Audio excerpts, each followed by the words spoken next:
All right, we are here today with my man DJ Dynamix. What's up, brother? What's up, bro? How are you? Good. Man, Last time I saw you was Long Beach Convention Center. That was fun, man. We did. Thank you, man, for helping me out. Yo, I had a lot of fun doing that. It was crazy. I know you've been doing your own thing. I've been doing my own thing. I got more into the corporate wedding style, and I know. Hey, man, the corporate side is dope.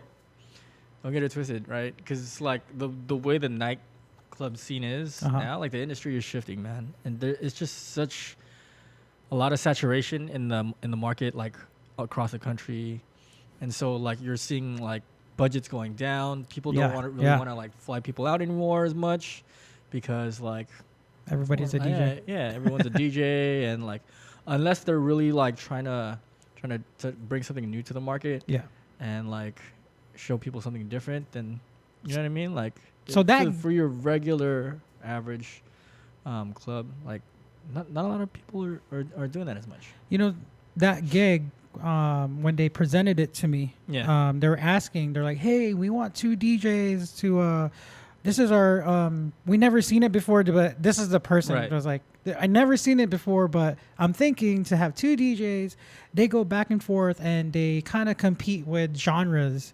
style. Like one plays rock and country and then the other goes hip hop and something for like 30 minutes. And I was like, for me, I'm like, they do that already. It's called Red Bull 3style. Yeah. Right. But more, but not but like. Of course, like more catered towards like a corporate style of event, right? They're not really trying to watch a competition, and like when you're DJing that kind of a thing, you're not really trying to go balls out on scratching, right, and stuff like that. Like you don't want to do too much that'll go over their head, but you're just trying to make the party fun. So when I was like thinking Red Bull, I was like, well, definitely I'm not flying anyone.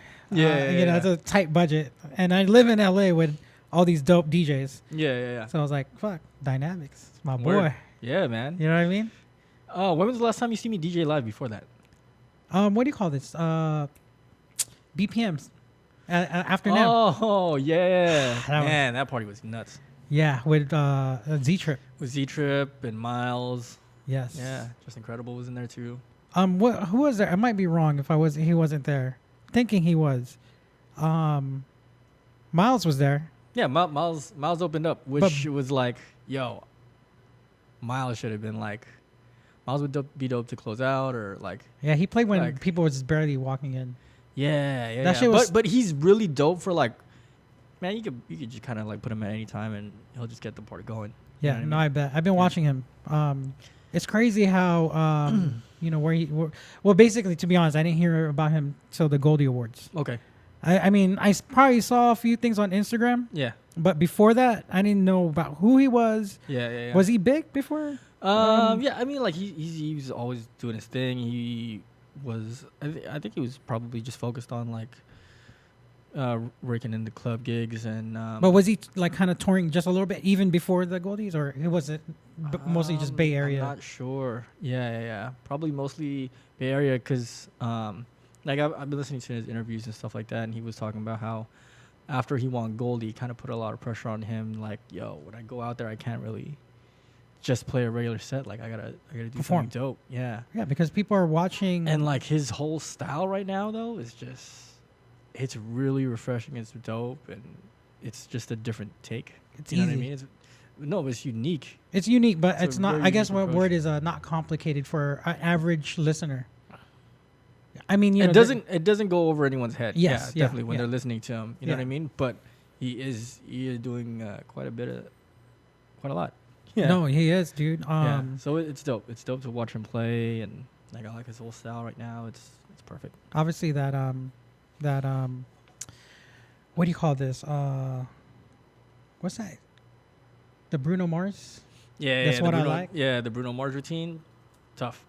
But like even before that, I remember when he submitted that and posted it for his submission for Goldie Awards. He was doing dope stuff too. Like he had the mix fader. You know about the mix fader? Yeah. Okay. So for those of the people that don't know, like mix fader is a Bluetooth wireless crossfader. Crossfader. So for the portabilists. Yeah, for the portabilists is you can put it on your portable turntable, but at the same time, like if you don't have a turntable, you can use it with like an iPad with the eDJing app, And those are fucking cool. Yeah, man. And I remember when that came out, and I was like, yo, this is super innovative, because the program that you can use with it, like, it was like one of the first that I saw where you can like load songs from SoundCloud. Oh, I didn't know that. Yeah. So I could make a playlist on SoundCloud, and I could just pull it up on the app, and I could just start doing DJ sets like that.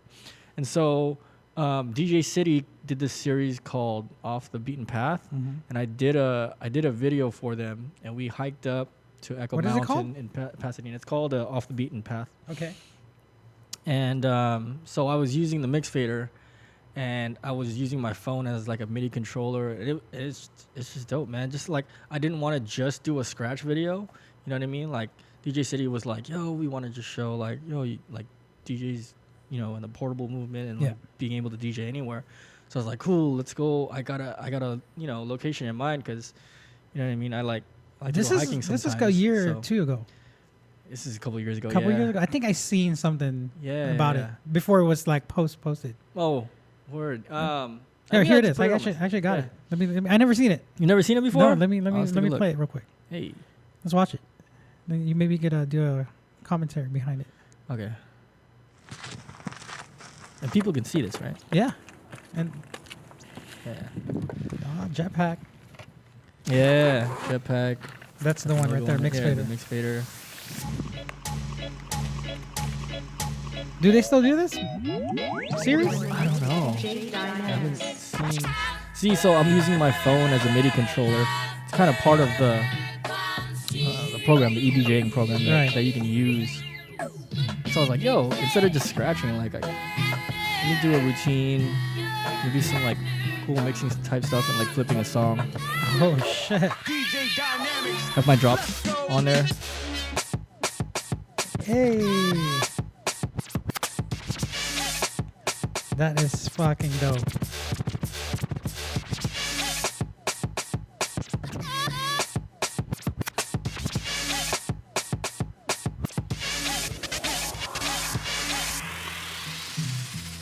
Where was this? Check out this drone shot, right? This is in the mountains in Pasadena. The spot's called Echo Mountain. It took us 2 hours to get up there. No hiking. way. Yeah. You don't even look like you're sweating, dude. Dog, that's because like it's probably like the 20th take.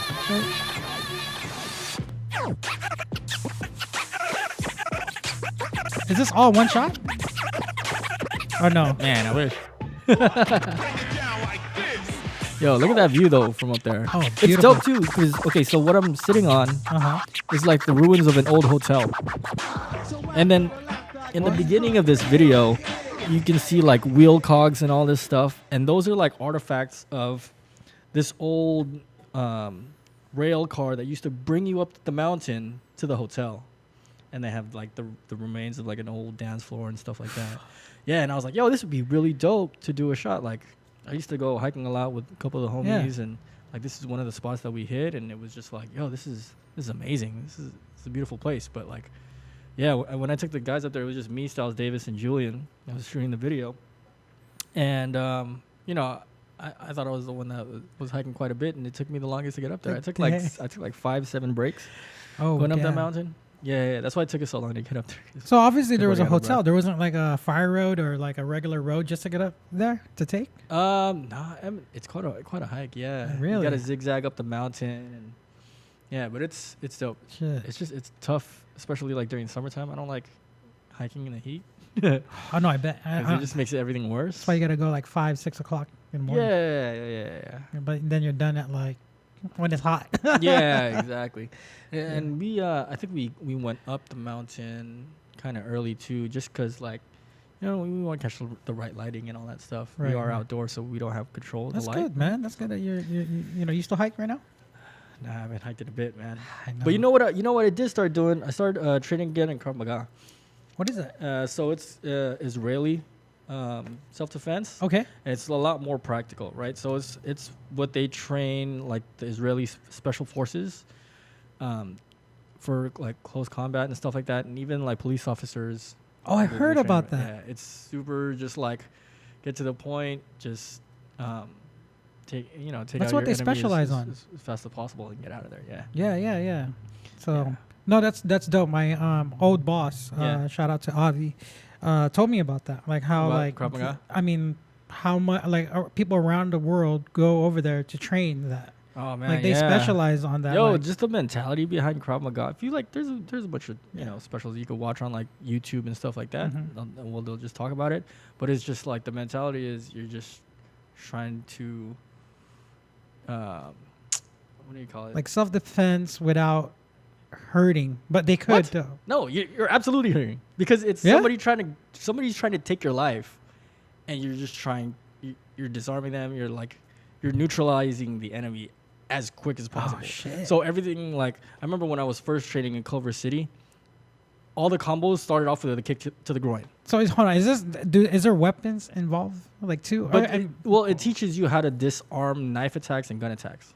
But do they train like, with weapons? No, it's hand-to-hand combat. Really? Yeah, it's shit. made for if you're on the street Uh-huh. and you know what I mean, someone's trying to attack you, all this stuff. Yeah. It's more practical. So if you're in a dangerous situation on the street by yourself, where are you gonna get a weapon? Right. If you don't have one. How long you been teaching that? Or learning training? that? Training. Not very long. Not very long. Not very long. But it's just fun exercise for me. When I was training in Culver City, they had Krav Maga on the first floor, and on the second floor they had boxing. So I just do Krav Maga class, and right after Krav Maga class was done, I go straight upstairs and start doing boxing. Because it's just fun. It's just a more fun way for me to like get in shape rather than going to the gym and like playing like a mixtape and then. No, you gotta be active, man. That's like key, especially like definitely when you get older. Like that's why like hiking was so cool, especially like going to places like that where I see like artifacts of like old places and stuff like that. It's just dope. It's being in nature. Like hiking in the Malibu canyons is really cool too because you can see out to the ocean. But they also have like really cool ruins of old cottages and things like that. Man. Or like when you finish your hike, you make me feel fucking lazy. There's like deer walking right next to you. It's pretty cool. You make me feel lazy. I'm like, did I hike? When's the last time I hiked? I think like a year and a half ago. I'm like, shit. That's okay, man. Like that's the same for me. It's been a while since I've hiked, but that's why it's like, all right, the baby's coming, man. The dad bod's gonna get out of control if I don't like start now, right? Hey, congratulations. Oh, thanks, man. Congratulations. When's the wifey due? Baby's due June 21st. Wow. Yeah, that's the due date. Excited? Due date. So yeah, we're excited. We're getting the house ready and stuff like that. Man. And, we've been moving a lot of things around at the house and trying to finish up all the house projects that we can. I'm telling you, man. Like, you could prep all you want. Yeah. And then it's never like. But it's when the baby's. I'm just saying when the baby's there, it's like, dang, we did all that. It's like no. But the thing is, we're just because we moved into that house like 2 years ago, right? But we never fully like moved in like still. So there were still boxes kind of chilling in there.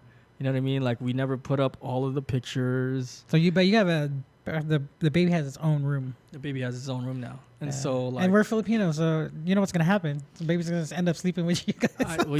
I mean, but like me and my wife talk about it, and so we're just trying to prepare ourselves as much as possible. Like she's getting advice from her friends, and of course she's been a mother before, and so she kind of has that under her belt. Me, like I have a couple friends. You were giving me advice too, as far as how to prepare for the baby. So we're doing that, but.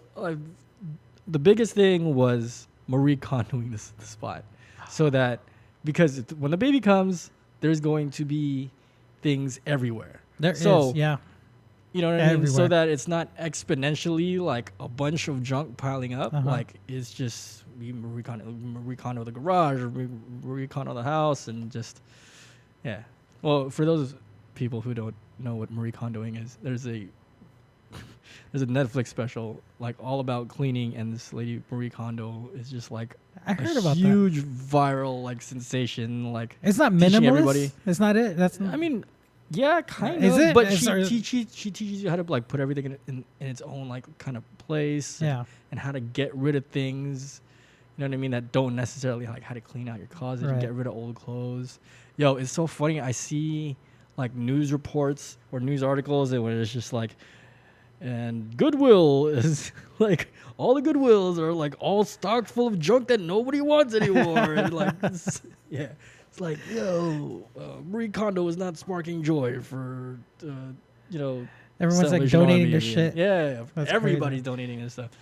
So I mean, I haven't seen it, but one of my biggest thing is to let go. Yeah. Obviously, it's clothes. Okay. But clothes that I only wore like once or twice. But let's just say last time I wore it was like over a year ago. Yeah. I just feel like, well, I didn't wear it that much. Well, there's certain things, right? Like my Obey Obama Hope shirt. Yeah. I only wear that like once every blue moon, but that's like an iconic shirt. Like I'm not gonna wear that. You know what I mean? I'm not gonna wear that at all. My cousin gave me like a Bape shirt. Right. One of the OG Bape shirts from like when he was stationed. Well, I mean, I get that because those are like those I'll hold on to. Yeah, but and those I can rock every now and then. You know let's just but say, like for everyday shirts, yo, especially like when the design is cracked, you gotta some of those you gotta retire. Really? You know what I mean? Yeah, because you gotta look at it. Like, how many times did I wear? Did I wear this thing out already? Like, if I wear this, is anyone gonna say anything now? All right, let me just toss it. Maybe I'm not like a, what do you call that? Like a stylist? Not stylist. Really into it as far as clothing. So sometimes I just wear like the same shit and I don't really care. Yeah, no, I have like a whole drawer where it's all blank shirts. But I need to get rid of my stuff. I have shit that I'm like, I've been holding on for like over a year, and I know probably not gonna wear it. Should watch it. Probably not gonna wear it, dude. It like gives you a whole system on how especially to do like you as a DJ, you're gonna get free swag all the time. Yeah. I mean, it's just a given. You're gonna get a shirt here and there. Yeah. Maybe a jacket. But I mean, I try to like just nip that in the butt right away. Like when sometimes I'll get offers like, "Yo, do you want this free gear?" And I was like, "No," because there's nowhere to put it, and I don't know that I'm gonna use it. Right. So I don't want it to just take up space. Like, space is precious at this point, right? Yeah. What if they said, "Hey, here's some Rain 12s and Rain 72"? Yeah, I got offered that. Oh, okay. I said no. What? Yeah. Oh. Honestly, because you're not gonna. I mean, plus you're not probably gonna go. I'm not gonna gig with it, right? I'm not gonna put that on my rider, especially that phase is coming out already. Yeah. Like, what nightclub do you know that's gonna buy all new equipment that is just specifically for that niche? So when they can use existing, like turntables and stuff like that. I guess I was surprised because I thought you were gonna say yes because like in some way you're like a gear head.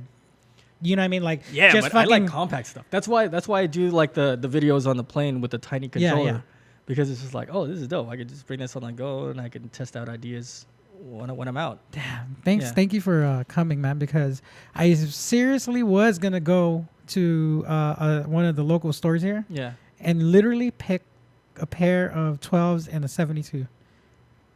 I don't even like the 72 mixer. Now you just made me go, okay. You know what? Because I've been rocking. Rain's gonna hate me. I've been rocking the Vestex VCI 380 for years. Dude, when you were rocking for years, it's a beautiful. But the best thing about it is, you can do all that stuff on it, and it's super lightweight and compact and easy to bring around. Yep. Right. Like I don't see the point in having a controller that's large enough to be a regular setup. That's not port. Might as well just kind of like bring your real setup. You know what exactly. I mean? The case becomes more heavier than the controller itself. Yeah. Like when you start buying the case. Yeah. I mean, yeah. And plus, you don't want a soft bag case on top of that. I mean, depending, right? Because there's a few soft cases, just depending on the size of the no, I mean, like when you're having like a turntable, like a big, unit. You want a hard case. Yeah, for sure you want a hard case. Yeah. I mean, like a small controller. A soft case is fine, but when you're starting doing like anything bigger, like the 12s or 72, you're gonna put that in a beautiful case. Oh yeah, the 12s for sure. Yeah, you don't want to put that in a soft case. That's not. But you're right. But even like a DDJ SX, I would want that in a hard controller or a hard case. Yeah. You know what I mean? I saw the new S4 from Tractor. It looks beautiful. And how big? Oh, I mean, it's here. Okay. Here's another plug for you. When the S4 first came out, I remember Native wasn't really trying to target touring DJs and turntables, they were like, oh no, they're not gonna want this. This is kind of like a toy. But I was like, yo, this is perfect because they could take this with them on the road, like especially for touring DJs and play off. And not like Zed's playing off of a Z4. There's an S4, but that's a tractor controller. But I remember when it first came out, I was like, yo, I gotta do a video on this because there's so much cool stuff that you can do with this. And it's probably one of the first DJ City videos I did was an S4 video. But what just came out now? You said there's a new it's a newer version. Oh, just a newer. It's a newer version of it. But yo, the platters move. The platter. Okay, I'm pulling it up right here. Yeah. So these moves. Yo, they move. Like they're turning. They're turning. Yeah. Right here. Get closer to your music. So if I click on this, I should like maybe move. I don't know. Have to drive. Yeah. Whatever. Motorized jog wheel provides haptic force feedback. Yeah, it's crazy. That's dope. I think that's yeah. Applause to them, man, for doing that. Because that's it's pretty cool. So real quick, I mean, I know we're jumping around. I love like what we're talking about, but so real quick. You turned down the rain. I mean, I wasn't just saying you didn't turn down. You eventually may get it. But you decided not to. I don't have anywhere to put it. Right. You decided not to get it because based on space. Based on space and like me just being real with myself. Like, am I going to use this to the point where I'm going to be comfortable on it and want to put it in my rider? And realistically, I didn't think so. Like even just to have it in your bathroom.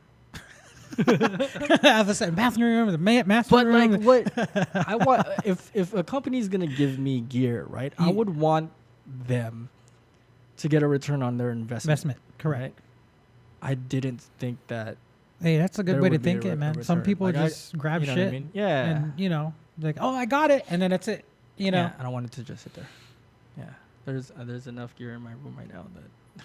See. No, that's amazing. That's good because I believe like karma. Like even though like they're handing it to you like and saying, hey, I don't give a fuck what you do with it. Even if you just take one picture with it, we're happy with it, and you could keep it for the year. And if we forget about it, it's yours. Right. But you, in your true essence of belief, I'm saying, is that you're right. Like you want them to get. Their money, their return on investment, investing Absolutely. In you. But yeah, that goes a long way because, karma is, pretty much like people think karma is something where if you do something good, you get good, and someone does bad to you and you don't do anything about it, that's good karma, things like that. Right. But even in that case, it's good karma. That is karma as well because, like, you're just doing it, in natural form for you. But at the same time, it's like there's power in the word no, right?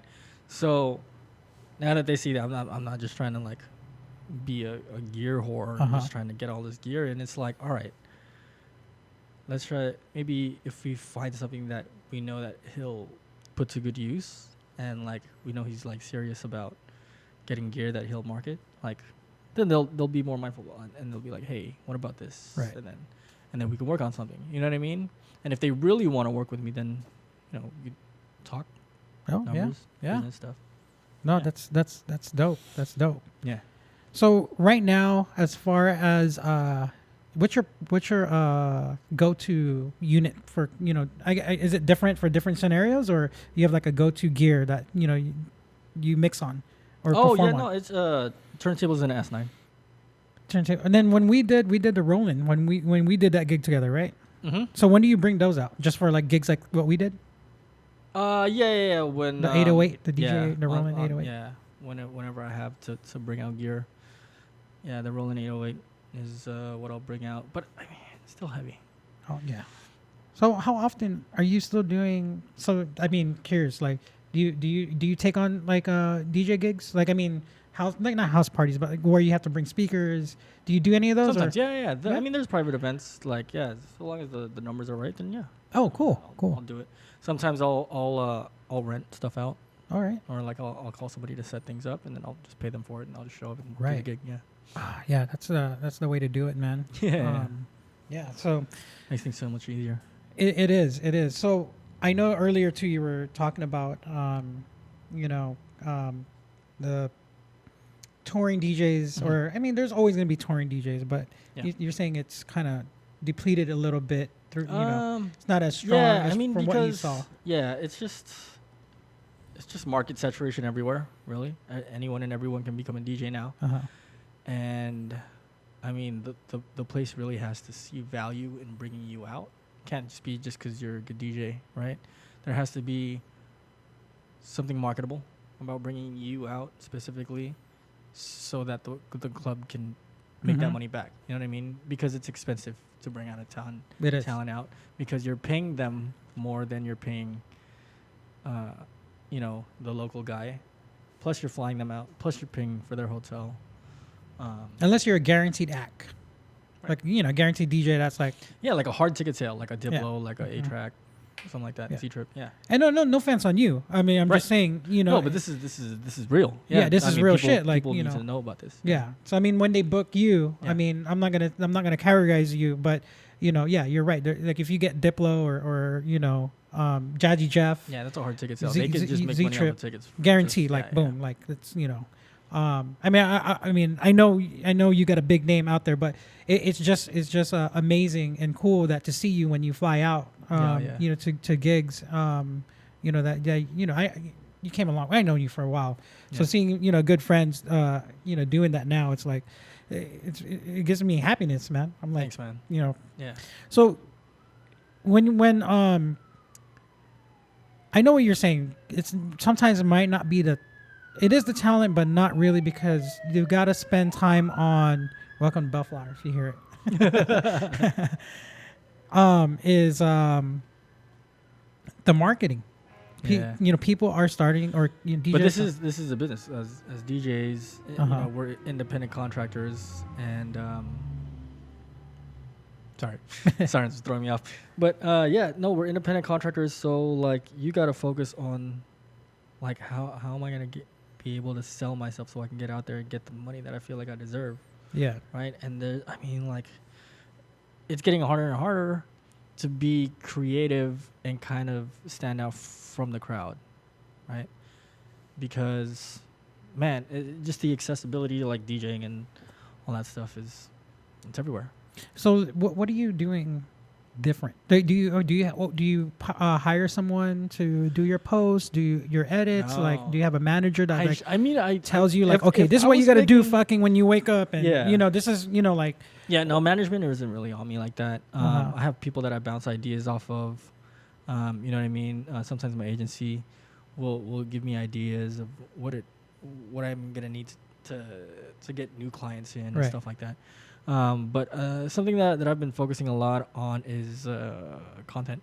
Content. No, that's fucking big. But I just use it as a marketing tool. You know, my friend Carlo Atendito, he's one of the RevoltTV champions from the Philippines. Mm-hmm. He's the one that kind of got me into like getting a camera, a legit camera, and he was like, you should start like vlogging. Vlogging. Yeah.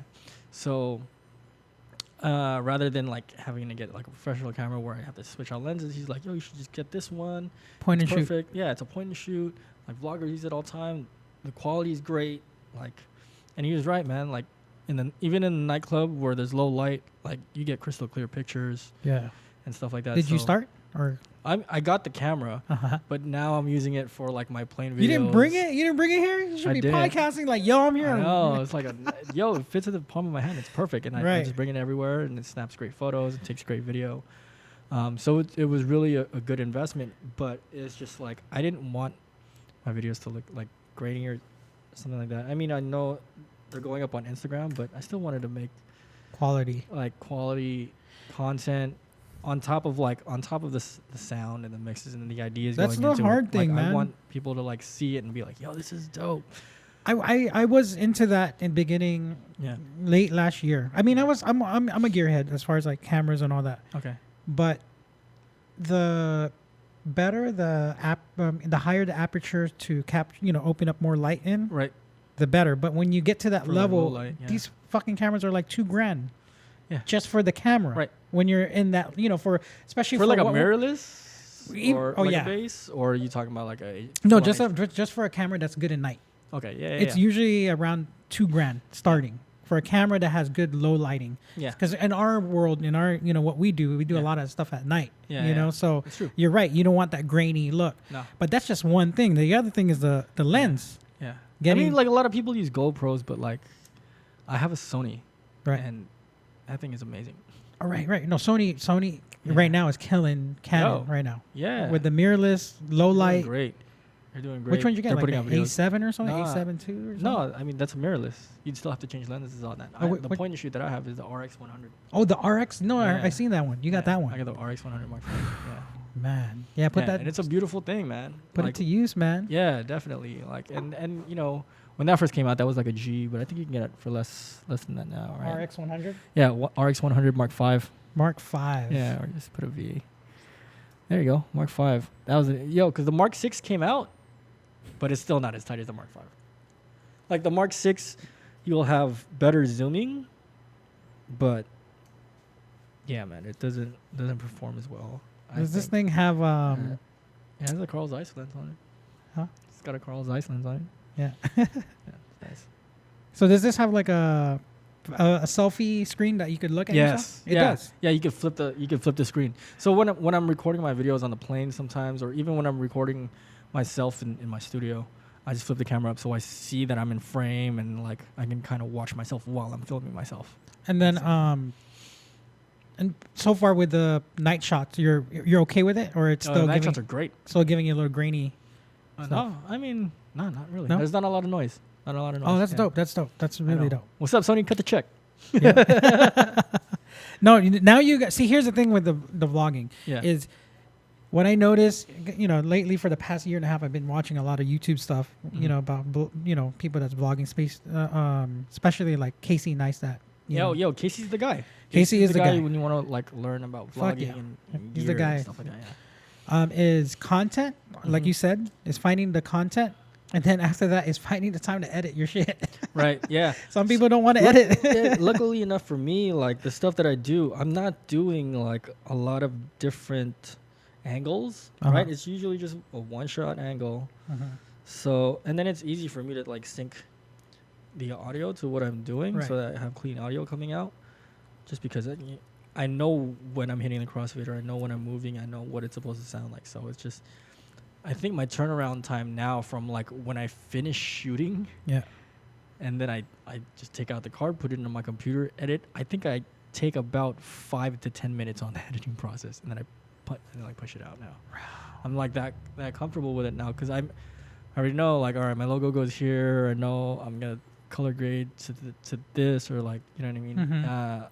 I need my color correction to be like this. I'm gonna add a little sharpening here. Or here's my fades. You know what I mean? Everything's kind of like very uniform. So like when I'm pushing out videos, that's good, man.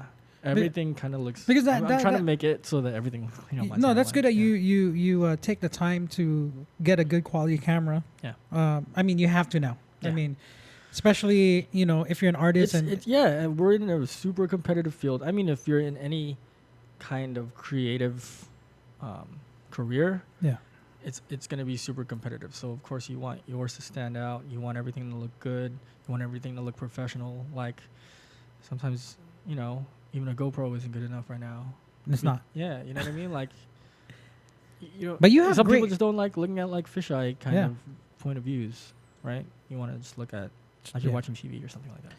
But you have good content, too, man. I know. I mean, because I do follow you. But if you did put that in I want to say, like, crazy vlog where you're vlogging from the time you wake up all the way to at night, but I mean, live streaming it's growing, right? Yeah. Just like live streaming our life, not necessarily like live streaming like an event or something like that. Just like, yo, this is what I'm doing right now. Like, I'm brushing my teeth, I'm walking my dog. Like, that's starting to become a big thing now. And I've considered, but I'm like, I don't know if I want to let people in. Maybe not that for like for a DJ. I think more of like. But like sometimes some of us that have really interesting lives. Right. For me, I think if I was gonna follow a DJ, I would probably think, I what's their process in the studio? Right. You know, Man, like yeah, I mean, like not super valuable. Well, not process, but like you know, like if you're just fucking organizing your records, you know, like that's cool. Like just fucking you're going through your shit. You're like, oh, I remember this in 1995, or remember, you know. But like people, yo, Tony Hawk just released a video of him attempting a new trick. Really? Yeah. Uh-huh. So like that behind the scenes stuff, that's really like valuable content right now. That's especially what I'm because like YouTube is kind of like become the new virtual school where you can kind of learn everything. See, that's what I kind of regret when I did set up this podcast. It's simple, it's easy. I did a lot of research, but I could have done a little small vlog here and there, like, all right, guys, I'm gonna hook up the XLR cables to here, and like a tutorial. Yeah, not really tutorial, but just like throughout the, like, all right, I'm having trouble. Like before you came, I was having trouble with my laptop audio. I mean, small little vlog like that. Like, fuck, I'm not working. But that's the behind the scenes. What you're saying, and then, but they don't know that. This is real life stuff that kind of everybody has to go through. So that kind of content is, that's gonna catch a lot of views.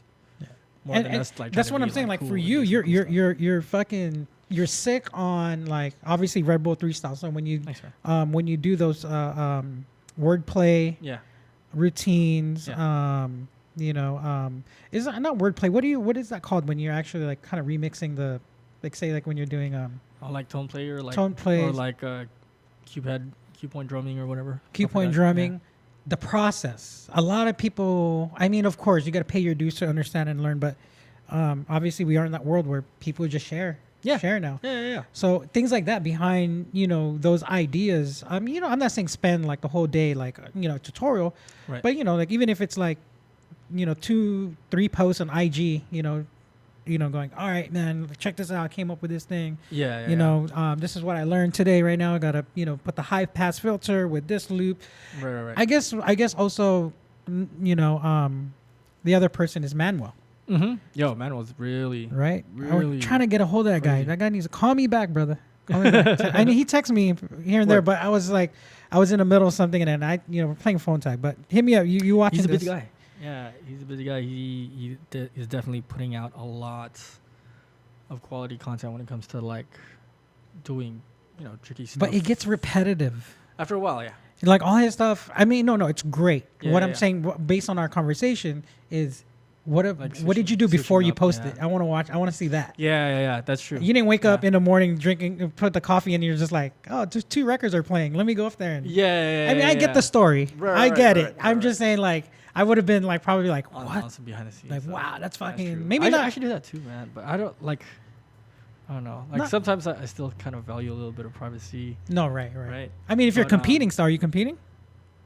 If you're competing, I understand. Yeah. But I mean, I'm just saying, Yeah. I still want a world title. That's true. I want a U.S. title at least. Come on, man. How the hell? Okay, so you did. I mean, I know you did countless Red Bulls. Mm-hmm. Okay, so Red Bull. How far did you get in all those placements of those Red Bulls? Yeah, like second U.S. Second. This is the recent one. Yeah, I got second U.S. on the recent one. I think I got second once before too. And then before you would just do regionals, like LA. Yeah, but now there's not no more regionals. It's straight US like submission straight to US final. Straight to US. Man, that was fun when they did regional because then that was fun.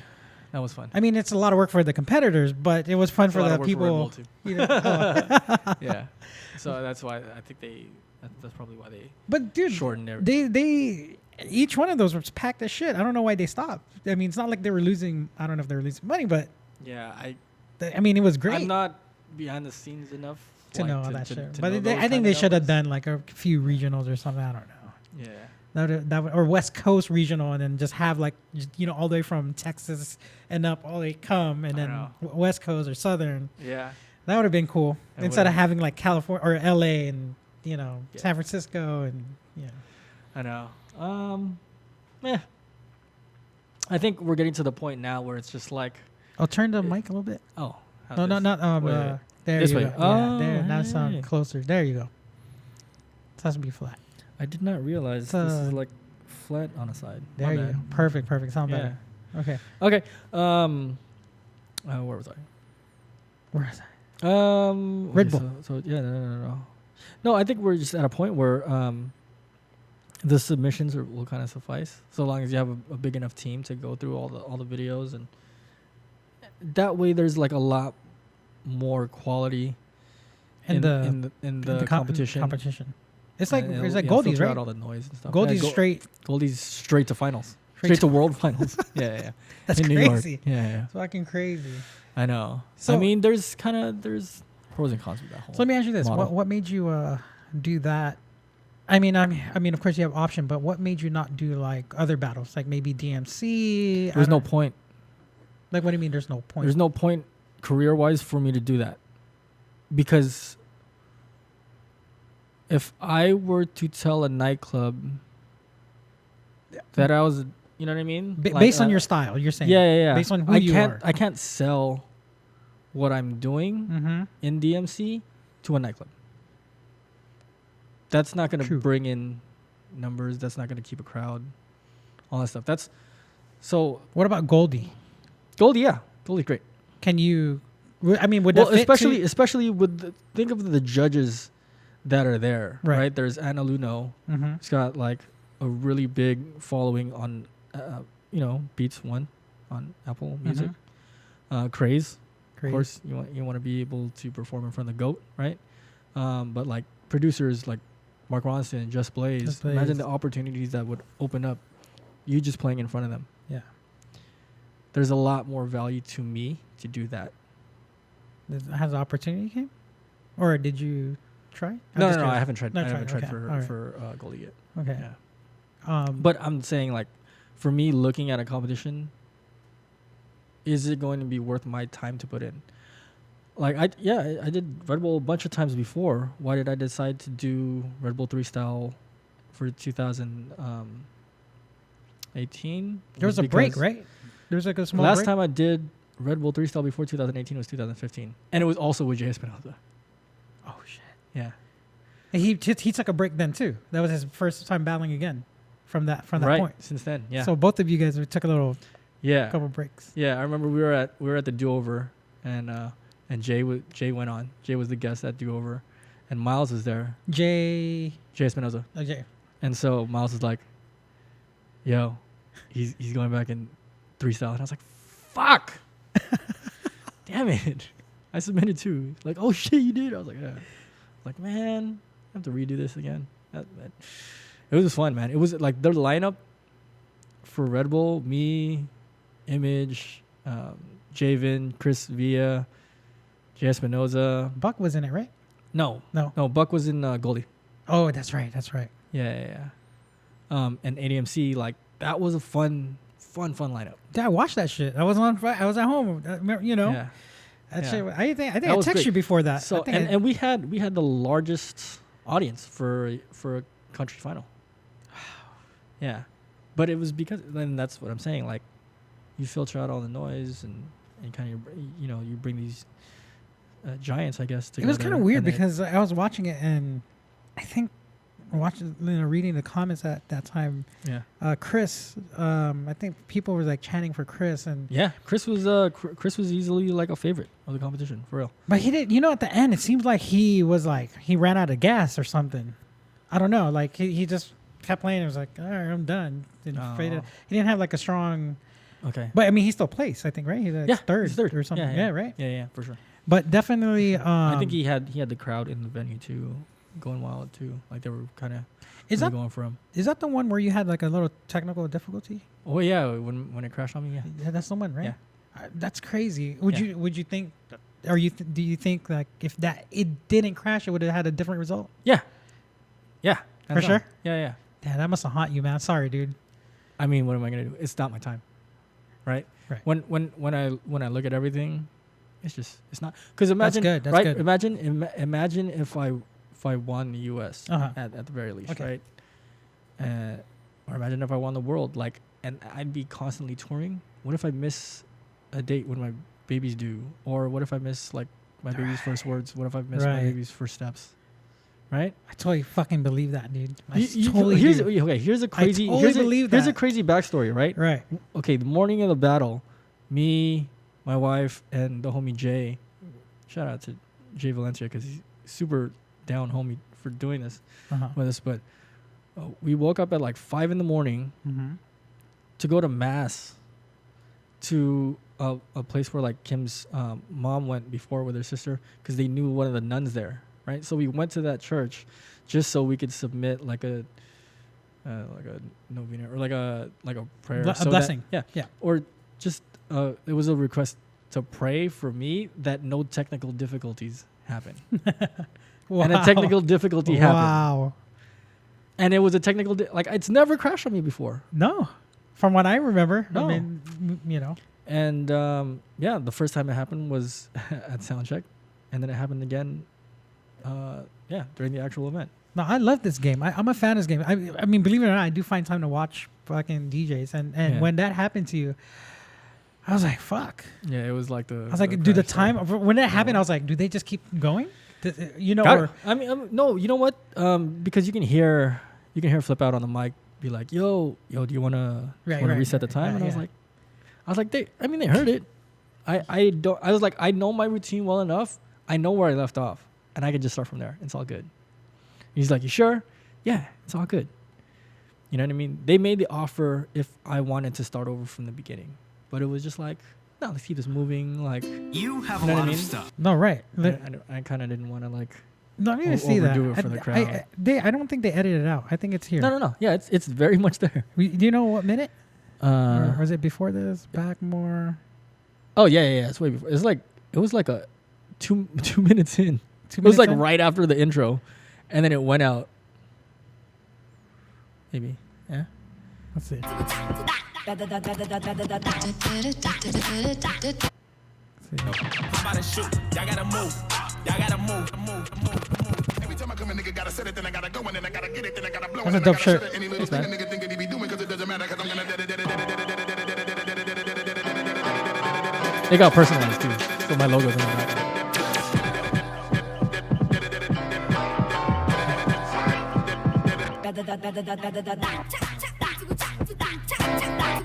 Yeah. That's fucking dope. Oh, it was right after I did the tone play going into Party Like a Rock Star. We the real rock stars, and I'm the biggest of all of them. Right here. Oh shit. Yeah. See, I thought that was part of your shit. Because you're animated, Yeah. So when you did that, I was like, okay, he's smart. And then I was like, okay, no, something. I should have thrown in like a soundbite. Yo, it's so funny. Flip Out was like, yo, I was in the bathroom where that happened because he's like, oh yeah, Dynamix is gonna go on and it'll be fine. And he had to run. So what's on the screen? It just the Serato just closed. At this point? The program closed. So my laptop, my computer didn't die. Right. No, right. It didn't shut down. The program itself just closed. So all I have to do is reopen the program and just kind of start over. Fucking lucky, because if that was me, dude, I have over 100 gigs of music. It literally takes me 3 minutes to start my program. Yeah. Your shit started when you opened it. Yeah, I remember after we were done, Zach was like, "How did you get your computer up so fast?" I was like, "I have a solid state." He was like, "I have a solid state too, but it would still take me forever to load Serato back up." I was like, "Oh." But I use iTunes to. Oh no, hell no. So you go through Serato. Serato, it. You do the crates and Serato. Yeah. See, I think you should do a little tutorial on that, because a lot of people still have trouble with crates and Serato. Not trouble. Some people feel comfortable on iTunes. Because I remember before when Apple updates its stuff. Yeah. For some reason, they like to make things worse. They do. Yeah. So and then they force you to update. Yeah. And so, I didn't want to have to deal with that. That was a variable that I was very comfortable of getting rid of. And everything's almost genre-wise organized in my laptop in folders. So, God forbid, anything happens to my Serato library, all I have to do is drag my folders into the thing, and I have at least all my genres. You're right. So if for me, I use iTunes, and then you have to export. It's called an XML file, and then and there's another file called music. Mm-hmm. No, it's a nightmare. It's a fucking nightmare, because you have to drag. Okay, so the best way to explain it is, you have iTunes, everything is blank. This is how the recovery process. Everything is blank. Then you maybe some other people have different ways, but from what I do for the past years that I had to recover, is you take your whole entire folder library, whatever, 100 gigabytes, whatever, which is a lot. Put it in there. Let it load, and then you have to open the file, the XML file, and then it kind of reorganizes how you had it organized. Interesting. But it takes forever, right?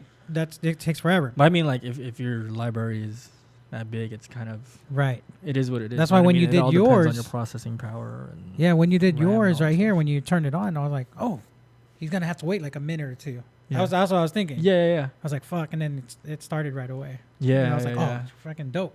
That's fucking sick. But it probably definitely lost momentum. Yeah, a little bit. But thank God it was in the beginning. Yeah. Because, I mean, a lot of the comments I was getting was like, yo, I totally forgot that happened. After the end of your set, I totally forgot that happened. Let me see how you recovered.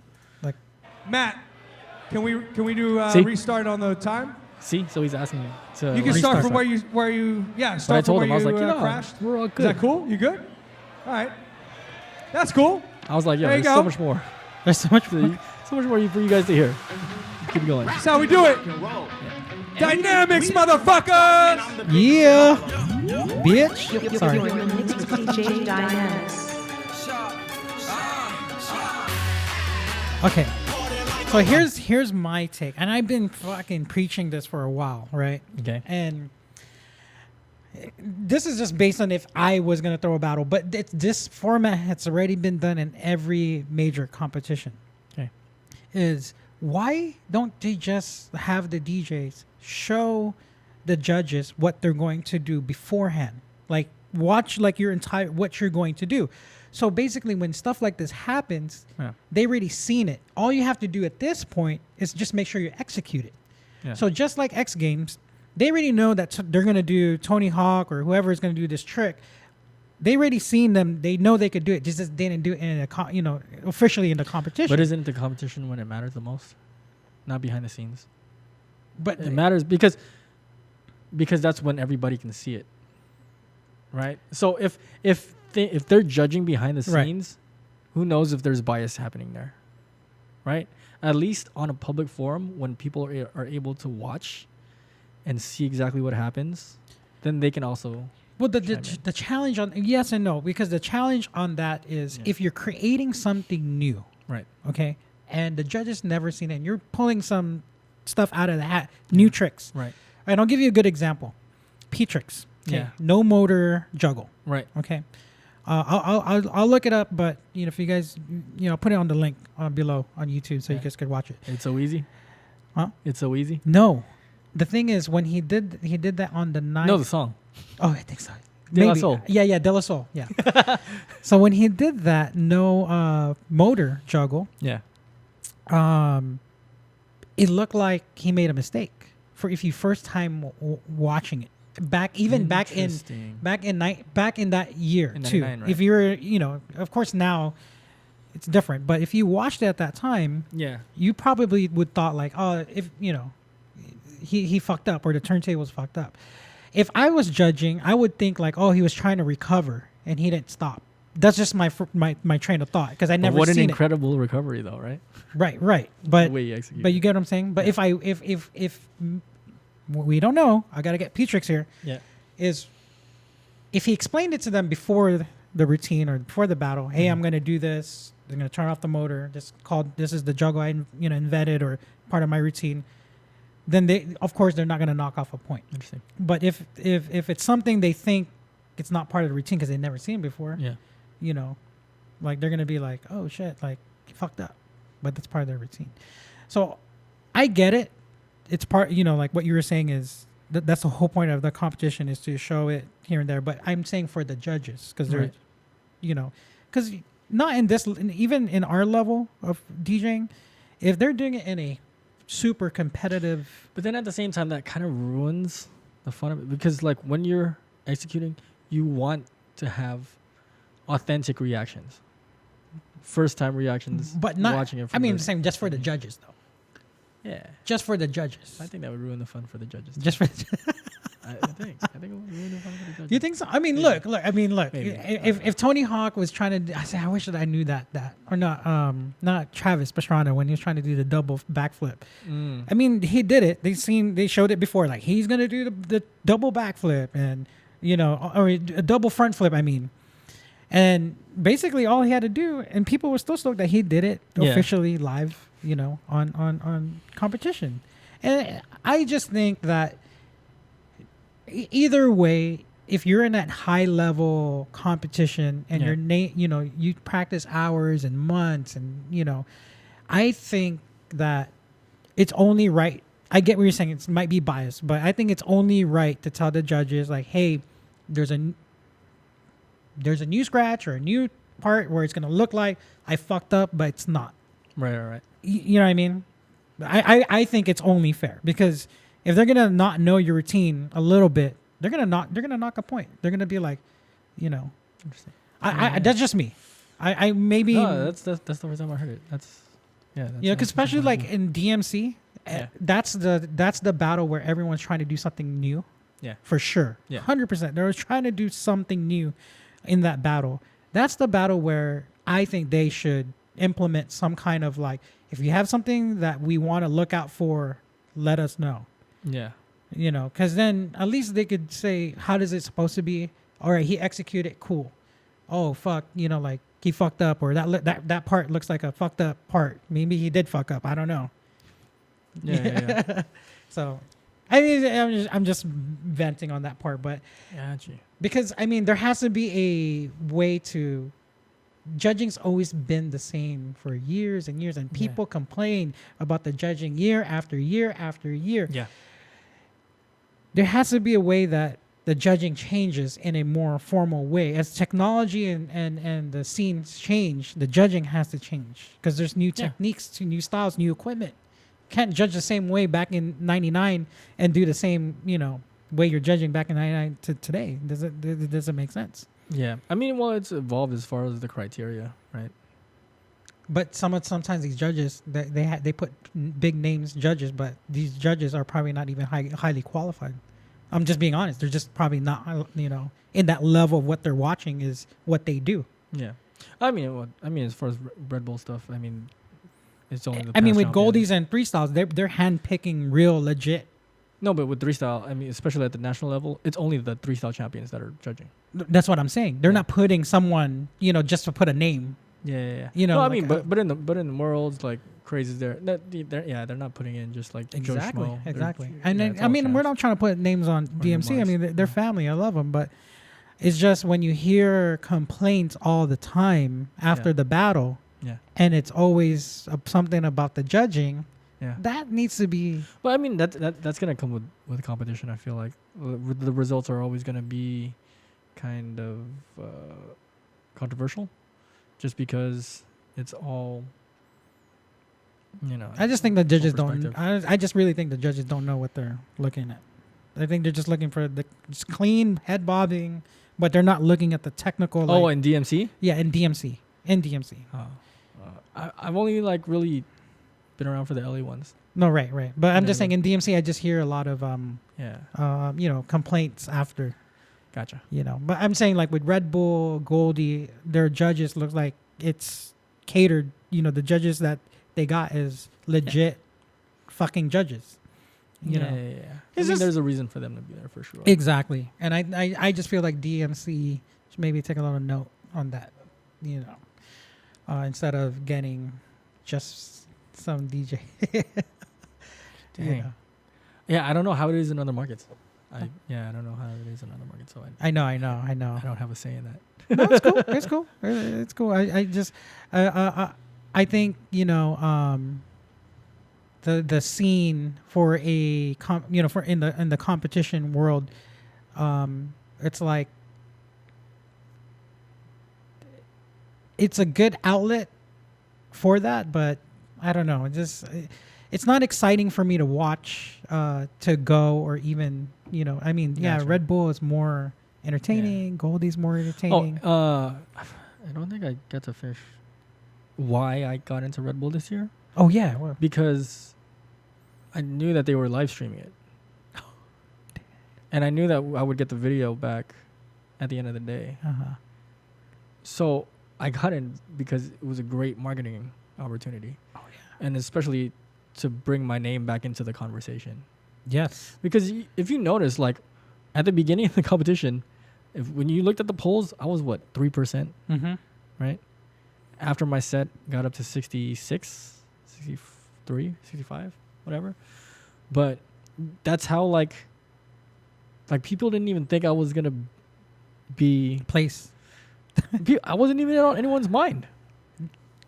Well, Really. Going in, right? Going in, and then afterwards it was just like, yo, who's this guy? Well, who do you think was in people's mind? Obviously, Jay. Jay and Chris.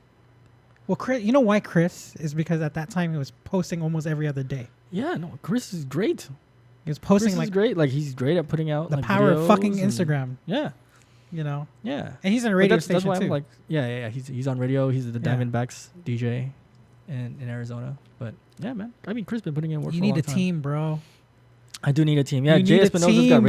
man. You need to ask him to get on like, I know. I gotta get like on the Raiders. On the Lakers or yeah, fuck it, why not, dude? like what Chargers? Shit, Lakers, Chargers, Rams, What's yo, Dynamix, give me a ticket if they find you here. Yeah.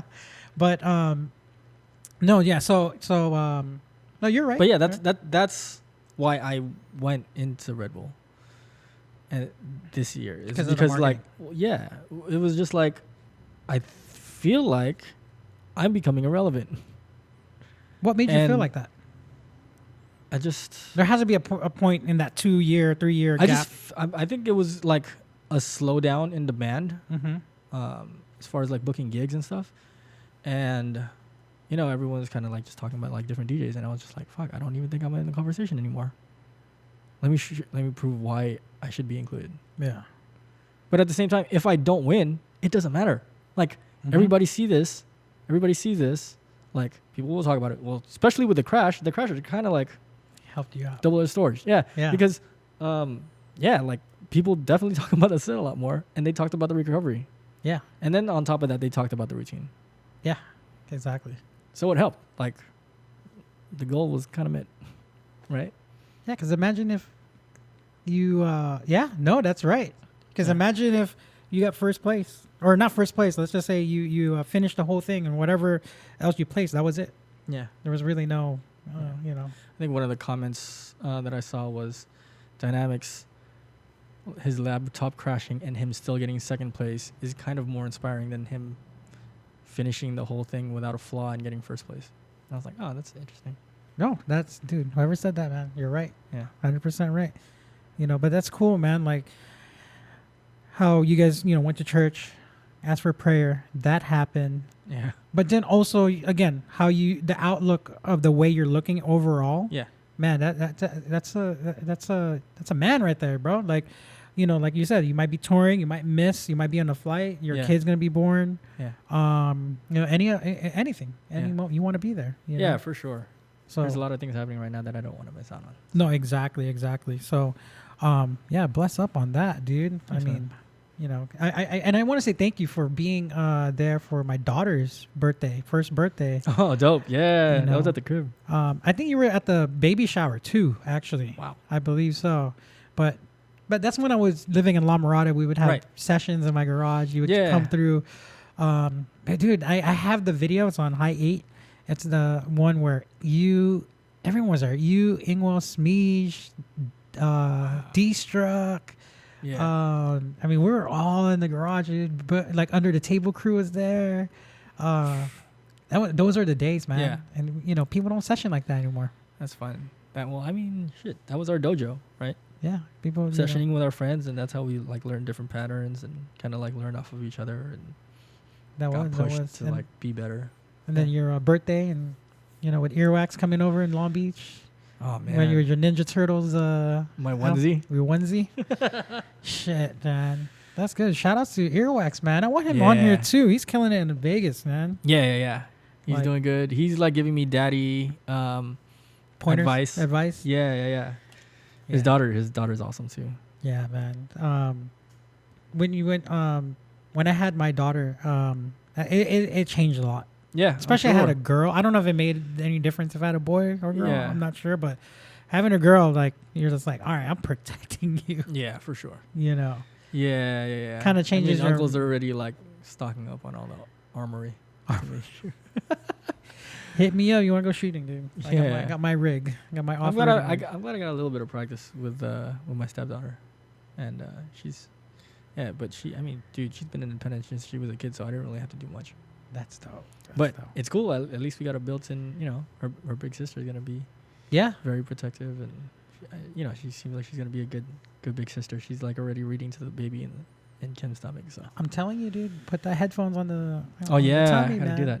Yeah, I started reading like bedtime stories. Yes, but I'm telling you, if you do that constantly, you're gonna have to read bedtime stories when they're out too. They're gonna be looking for your voice. Yeah. You know. Yeah. They know. These babies are smart, man. Oh man. These babies are smart. They're gonna be. Why are they crying? It's a trip. It's because freaking he was reading a book, and he's not here.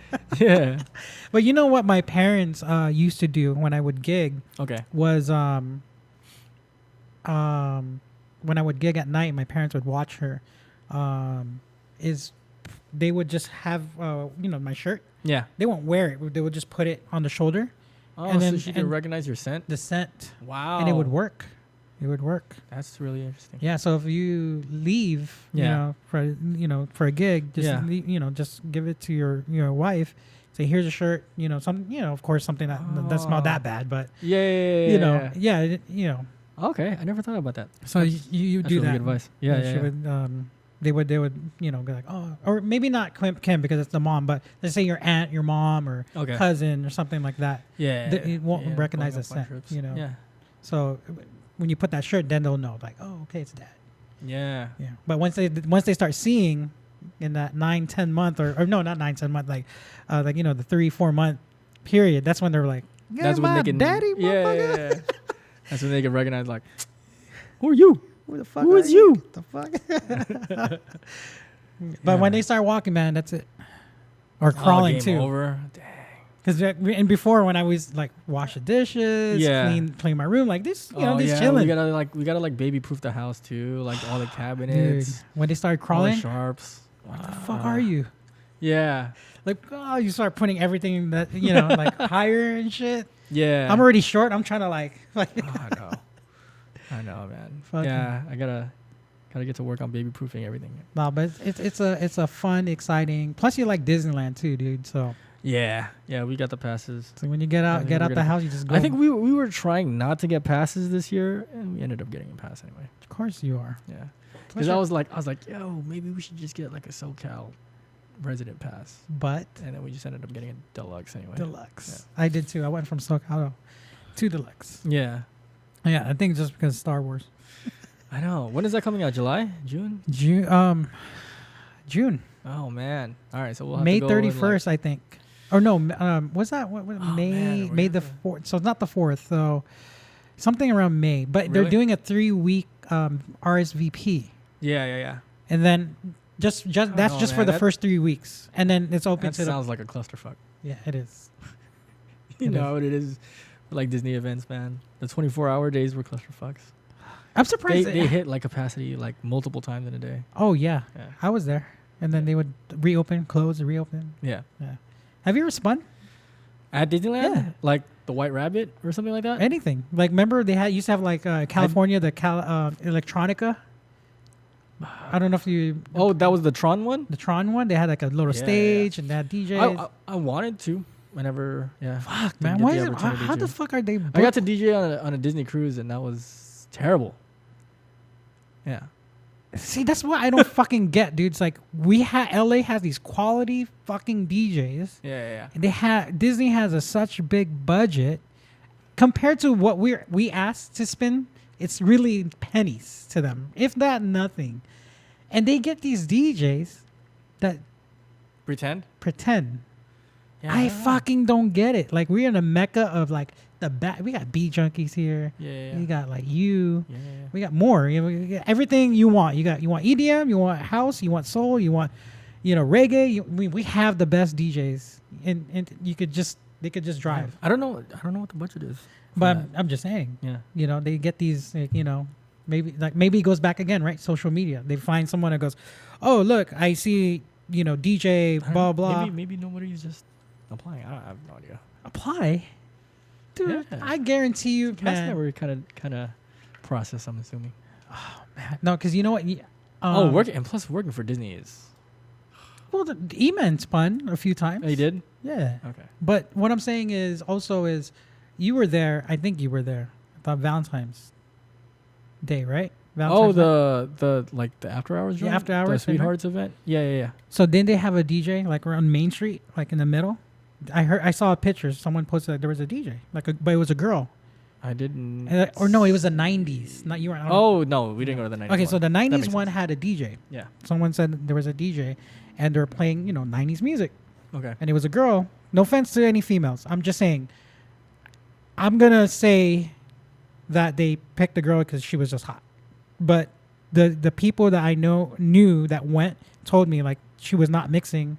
She would just play the songs, end it, play fade out and play the next song. Maybe they just had a cast member do it.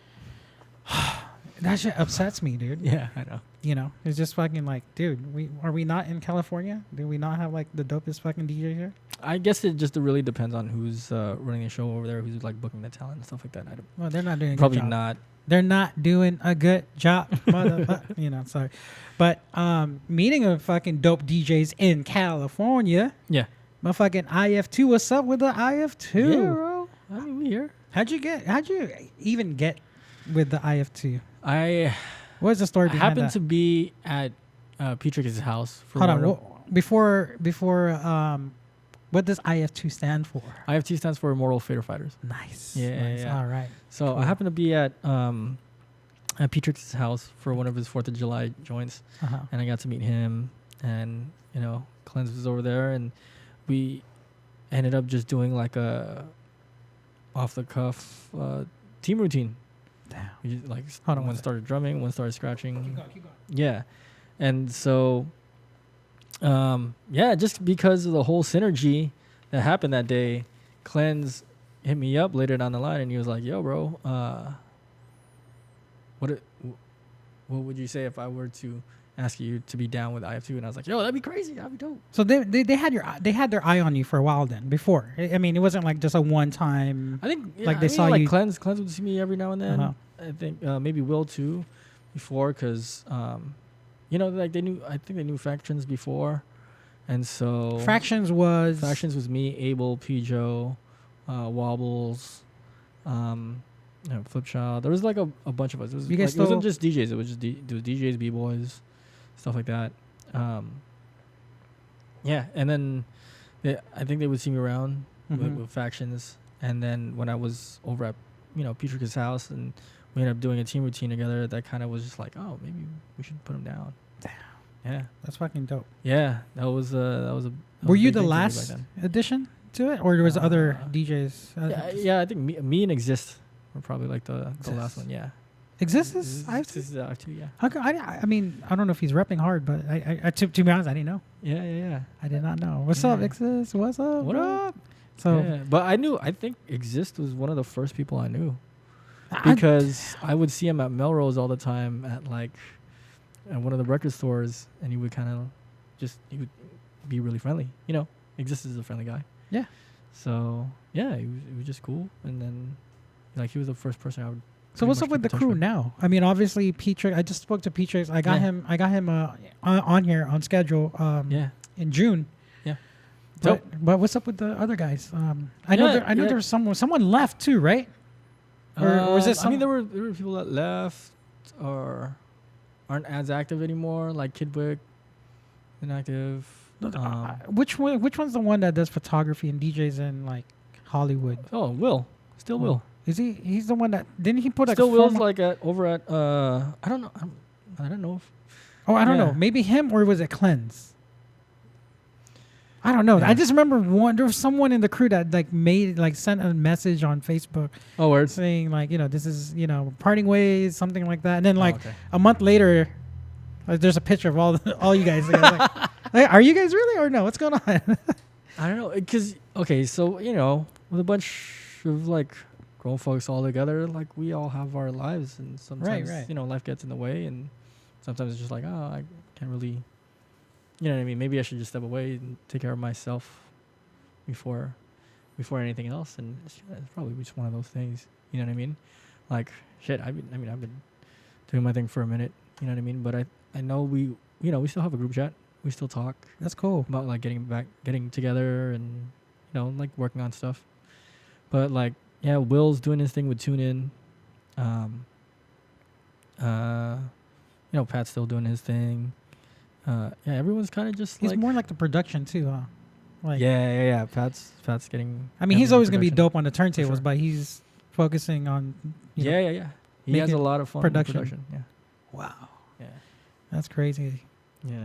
Yeah, I can't wait to have him here. We're gonna hear some of his beats and Dope. productions and. Yeah, he's making really dope production videos as well as like DJ videos.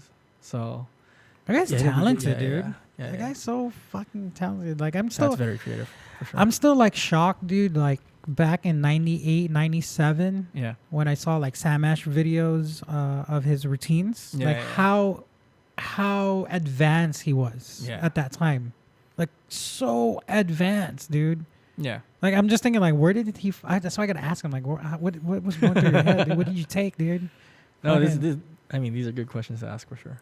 Like, Yeah. what were you thinking? Because no one was doing the motor, and Right. of course he's gonna probably say like, oh, maybe the power went out and I started juggling because I didn't want to stop, and I don't Yeah, know, good but story.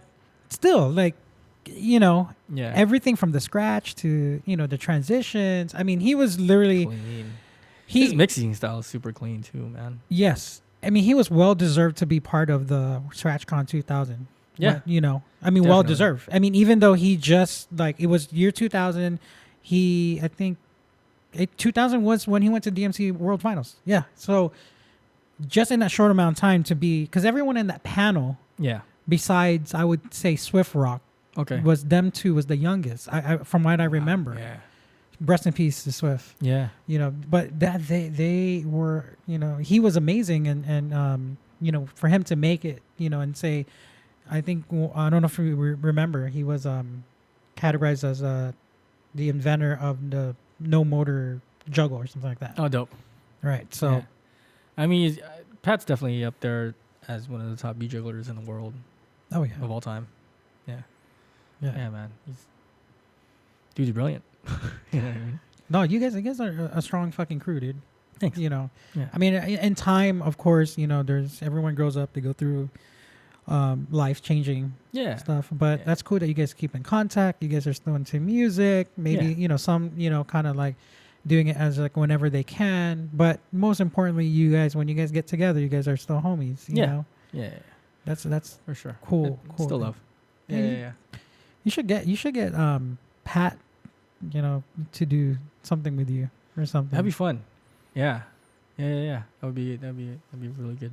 You know what I don't Idea. get? Maybe What? you could maybe have a. I'm gonna ask him this question too. Is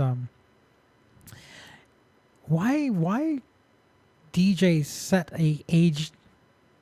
This is not on paper, but this is Right. what I feel. Is why do they set a age limit to themselves to not battle no more?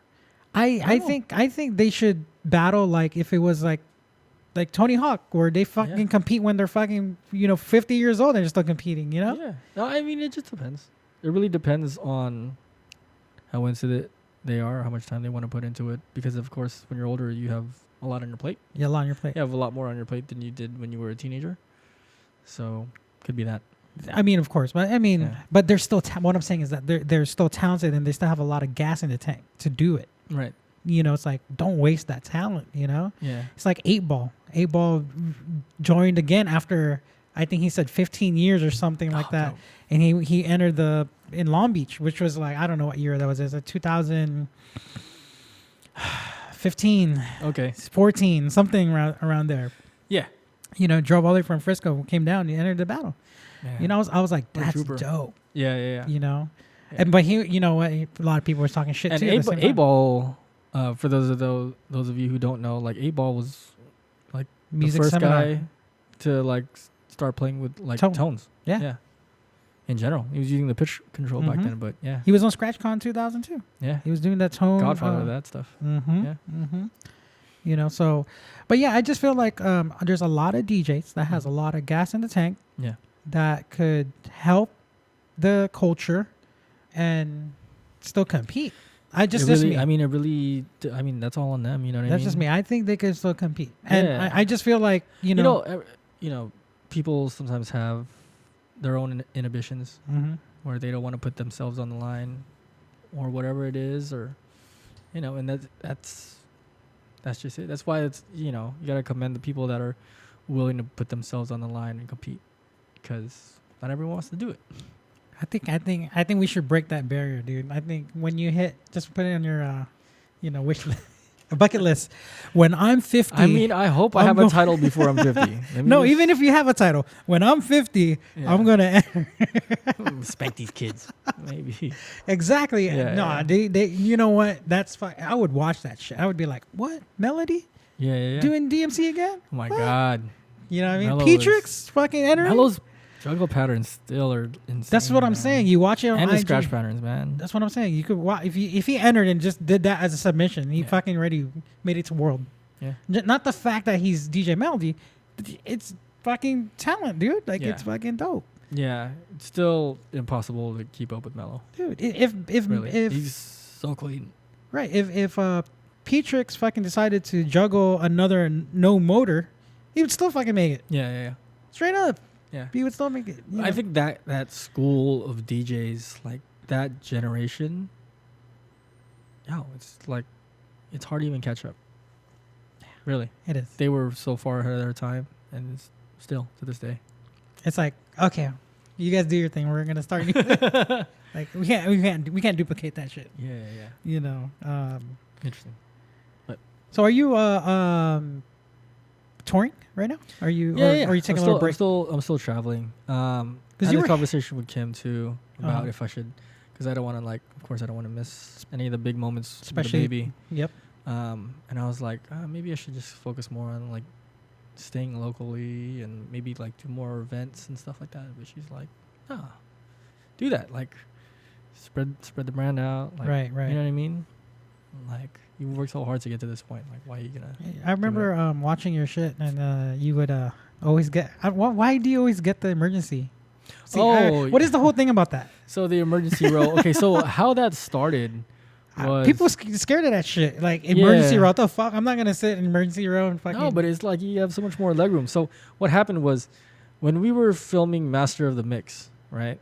Oh VH1. Yeah, I can't believe I fucking didn't bring that up. Okay, go ahead. Master of Mix. So that's how it all started. Okay. Loxy started off the first Master of the Exit Row post, and then I think Ryan Daw got into it and started tagging Incrediboy and me and Fly Guy, and it was a challenge, right? It was the Exit Row challenge, try to get in the Exit Row when you're flying out and doing your next gig, and so it kind of just started from that, and then I just got in the game and.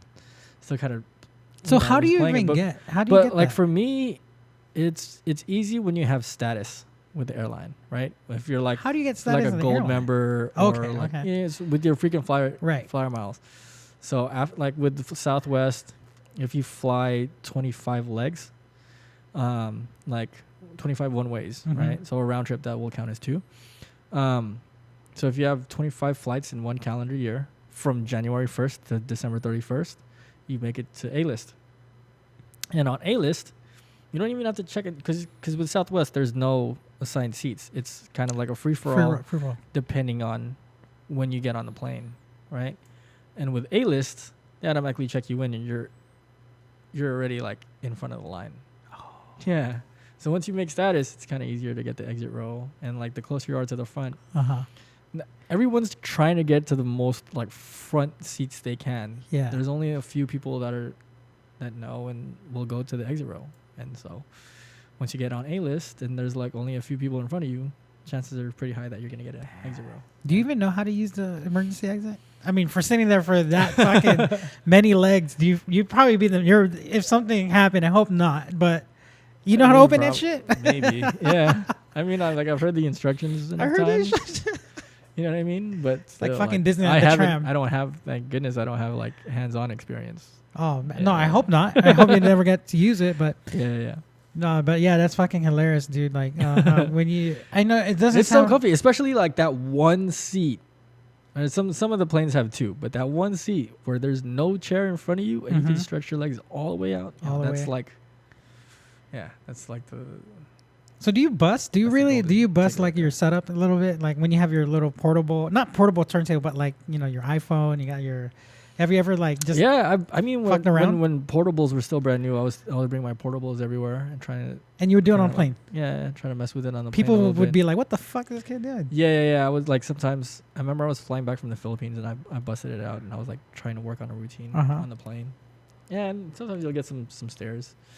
But you know, do you ever go like, "Hey kid, here's my headphones"? No, hell no, because I'm working. I'm not trying to be a nuisance on the plane. Like I'm not playing on a speaker too. So like no one can really hear what I'm doing unless you can hear through my headphones. How about the person next to you? I mean, you're fucking working on like a 1 foot or maybe a lot of the videos when I'm shooting, it's because I don't have anyone next to me, or I have that one with no seat in front of me, so I could just put that thing there and kind of work on it, and it works out. Right. Yeah. Dude, that's tough. Or I'll have a homie next to me. I did one with Kim. Oh. When we went to Spain, that was fun. So do you guys try to plan it like with your so when when you're My stepdaughter. touring? Or what? No. Plan trips for when I'm touring? Yeah, usually the trip comes first and then I like find gigs afterwards. Sometimes. Sometimes it happens like that. Sometimes it's like when I had a gig in Hawaii and I took him with me.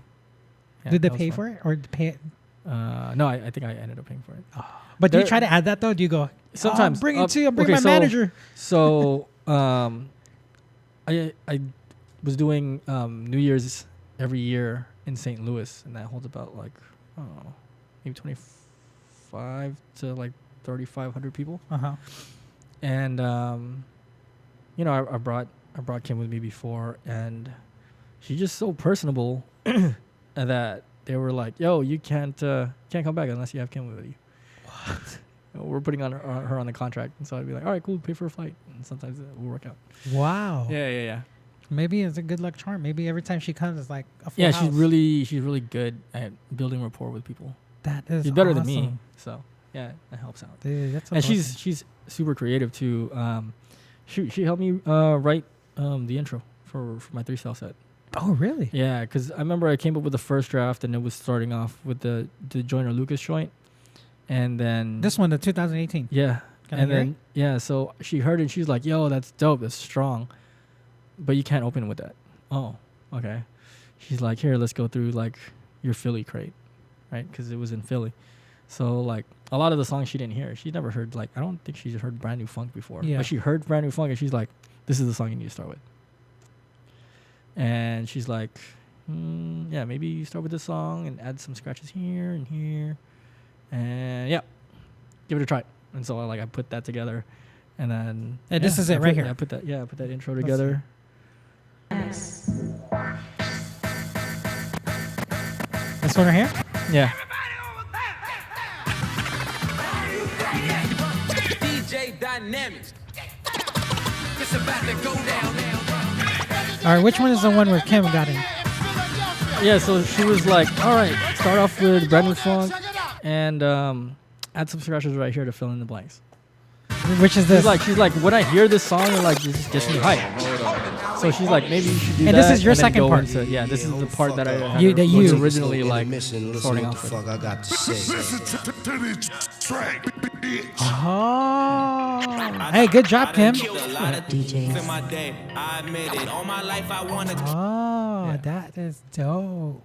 Yeah. So, I mean, both her and my stepdaughter, man. Like, I would test drafts of my routine to my stepdaughter, and I would watch her reactions. You know what I mean? Because I've had her watch different world champion finals, and she gets it. You know what I mean? She has a good ear for music, even if she doesn't know what the music is. Mm-hmm.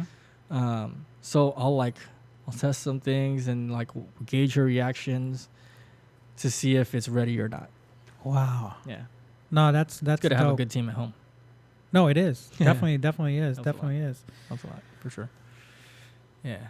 See, Kim has really good creative ideas. I mean, when did I met her 2011 or something. Damn, that was the first year we got together. Well, that's I'm right, huh? I'm right. You know where it was? It was in downtown LA. Revolution used to throw at Seven Lounge, something like that. In and then downtown? Kubert was the guest that night. Oh, that was at La Cita. That was at Lucia. or something. Yeah, and Russell Peters was there. Yeah. Yeah. And then sister was there. You were there. Yeah. I was there. Homegirl was there. Yeah. A lot of course, it was Q-Rick. I was like, fuck, I'm gonna go. But you know what? She was hella cool back then. Like, she was very what's that word? Outgoing and easy to like. You know, there's some chicks that's just like. Yeah, they'll just play the background and don't say anything. Like they just have, especially in our industry, like what we do. Yeah. I'm just here because I have to be here kind of face. Yeah. No, yeah. She was there like, I'm here because I'm going to fucking have some fun too. Yeah. For sure. You know what I mean? Yeah, she's able to work the room too. Yo, crazy thing, when I took them to Spain for like the baby moon, right? I took my stepdaughter too. My stepdaughter's 14. And I had a gig out there at one of the spots, and I was like, let me see if we can get her in, because I've brought her to some gigs before. You know what I mean? I brought her to like a New Year's gig with me. I brought her to like stuff where it's all ages. I was like, see how it works overseas. I was like, yo, can I bring my stepdaughter to the club? She's like 14. And he was like, yeah, that's all good. She's with her family. Yeah, no one's gonna trip. I was like, for real? I was like, hey, my set time's at 3 a.m. You want to go? She's like, oh yeah, maybe, yeah. And so we ended up going. Kim was like, yo, if there's not a table, we're not gonna go. Like, it's gonna be crazy being in the club, and you know what I mean. And we're just gonna have to mix in with the general population. I was like, all right, let me check it to see if there's a table. And so I had my dude Rami, and he's like, yeah, I got a table here. You know, like some of the homies are here. We got a WNBA player. She's like hanging out at the table. I was like, dope. All right. So we walked over there. Sure enough, as soon as we get there, you know what I mean, the homegirl stands up. She's like, yo, welcome to the party. And I was like, all right, cool. Here, you guys hang out with them. And like my stepdaughter was working in the room. Sometimes she was like taking care of people that was like way too drunk, but like it was all good. Like, wow. You know, she got to experience that overseas, and like, you know, we all kept an eye on her. Like, it was good. Yeah. So do they even have laws like that? I mean, of course they do, but overseas, like, I would just think they don't really give a fuck about. They have the age. A minimum age to buy alcohol, but not to drink it. Not to drink it, but my stepdaughter wasn't drinking. No, but here in the United States, I mean, you have to be 21 to be in the club. To be inside. Period. Yeah, you know, for sure. I guess they're more lenient out there. I brought her out there, and she had a good time. That's dope, man. Yeah.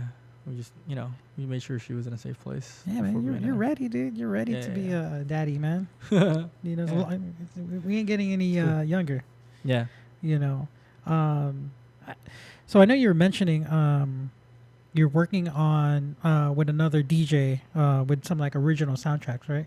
Oh, okay. So my friend throws a party. My boy DJ As Is throws a party. As Is. Yeah. Yes, I heard of him. Yeah, he throws a party called Original Soundtrack. And the whole premise to the party is that we're playing a movie on the screen, because the venue that it's at is called Adults Only. It's kind of like a speakeasy, but inside of the bar they have a big screen to play movies on. Usually they play a lot of like vintage movies, but for him it was like, yo, we got a screen that we can take advantage of. Instead of like doing video mixing, how about we just play a movie? Like, you pick a movie and then you build a set around the movie, so that, you know what I mean, so it's almost like you're scoring to the movie live with your DJ set. And I was like, yo, that's a dope concept. It's easy. Easy, dope concept. Like, simple. Yeah, but instead of playing to the crowd, you're watching the movie, and you're playing to the movie for like scene changes and stuff. You're like looking for your cues, and it was a cool idea.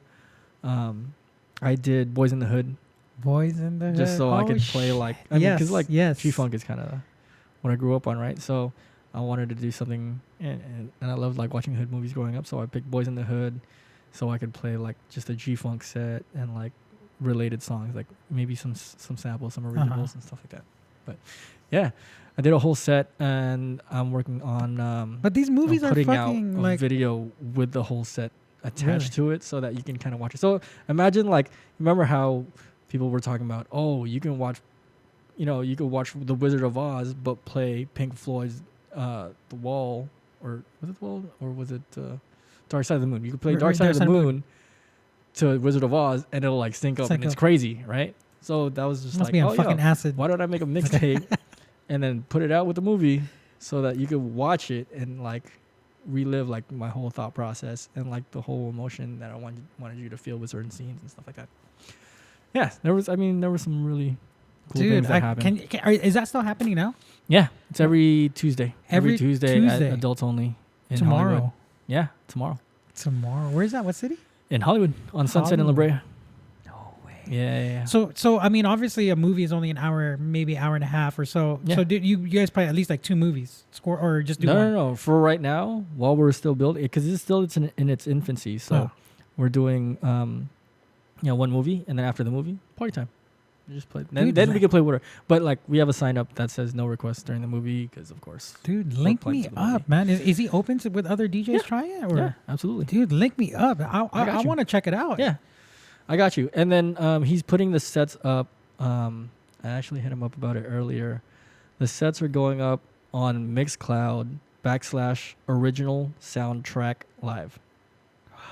So. Hey, you know what? On that note, when you SoundCloud and YouTube and all that stuff. Yeah. So how do you? Okay, Mike, I never done it, or I done it. Okay. But they obviously will, with the copyright. Okay. So how's that work when you're able to post up the whole, like say like even if it's only 20 minutes, or like even your your Red Bull? How come it's not like on Mixcloud? It's a lot easier than it is on SoundCloud. SoundCloud kind of has like an algorithm that looks out for like copywritten material, and then they'll flag it. So I mean, luckily enough for me, like I haven't had too many of those encounters. I think especially because like in the beginning, like I'll do like an intro where I'm scratching a whole bunch of stuff, so like it'll kind of throw off the algorithm. But like Mixcloud is kind of the place to go if you want to put up mixes. But here's the thing: with YouTube, you get paid.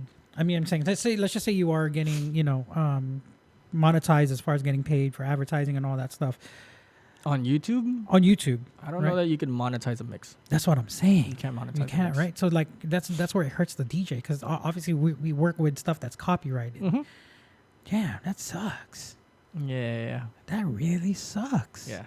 Unless you're playing your original beat. I mean, of course, that's not copyrighted. But like I think the DJs that make money on YouTube are the ones that do like tutorials and just like behind the scenes videos, vlogs. But even if they play like a 10-second part, or they'll use like obscure remixes or something like that. No, right. Like, but they don't have to. Like, I just really I thought there was a loophole for that for DJs where like I wish I knew it.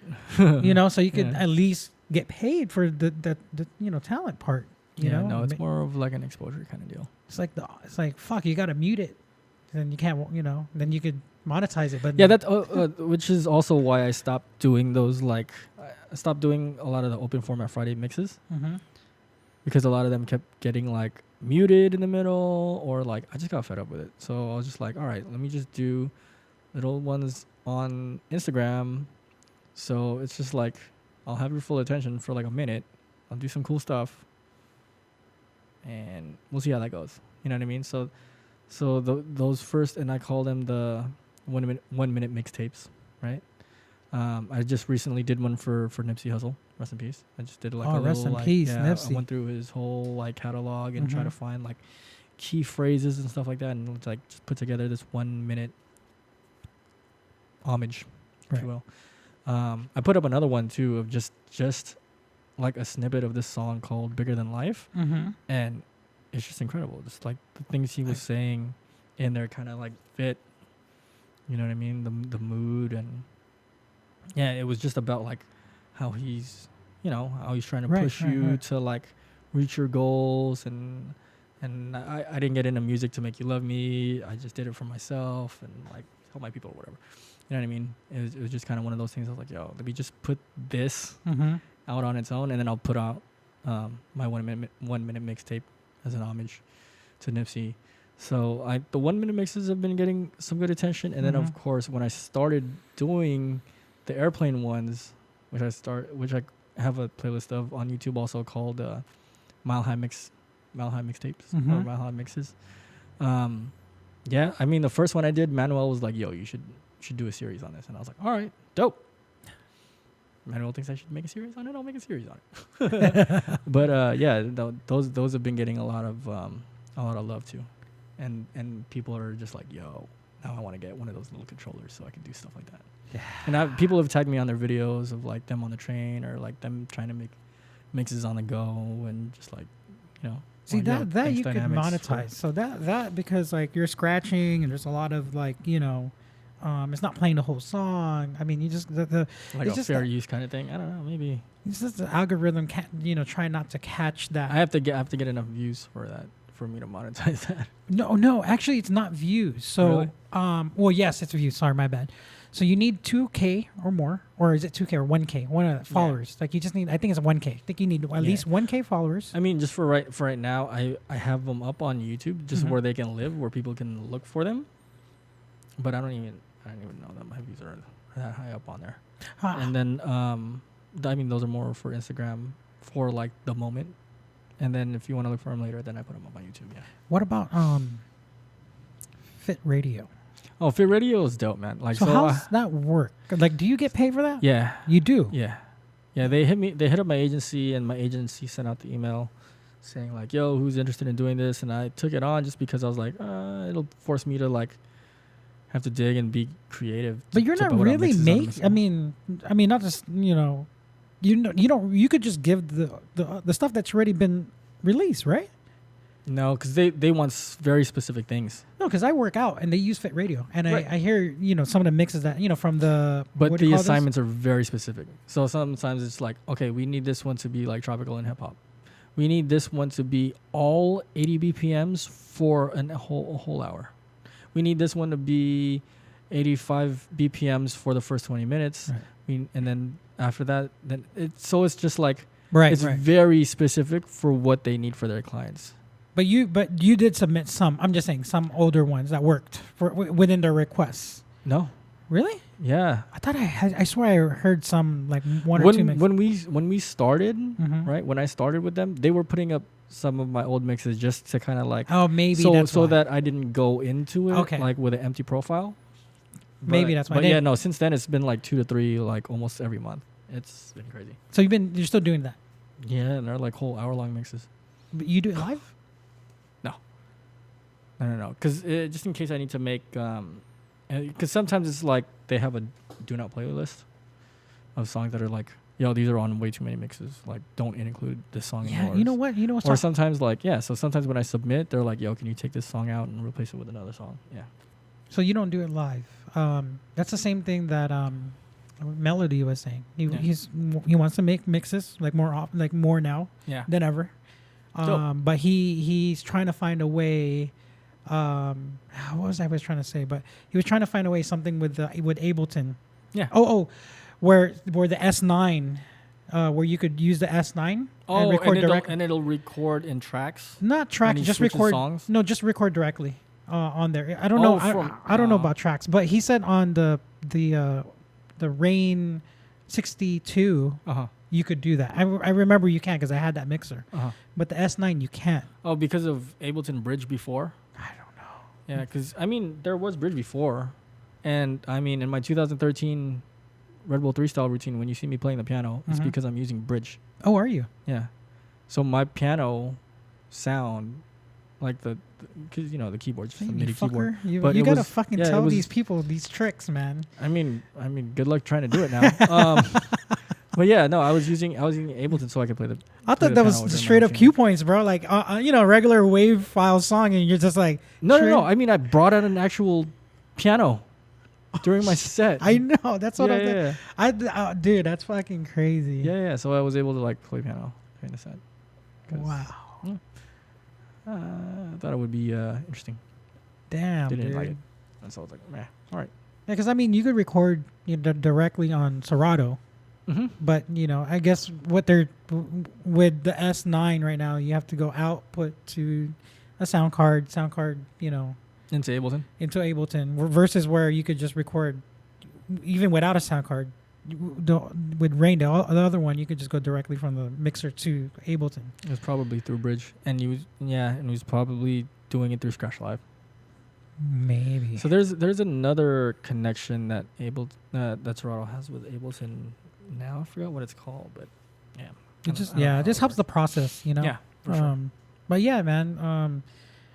So It's just right now it just it's really tough for a lot of fucking DJs that I think needs to get paid, dude. They need to get paid, but I get it. It's copyright music. It's just the shit that we it's just being really creative with like your business moves and stuff like that. Like, some of the homies I know, they do tutorials. Some of the homies I know do like affiliate programs where you can buy products from. Yeah. I think there should be more podcasts. I'm not saying like mine.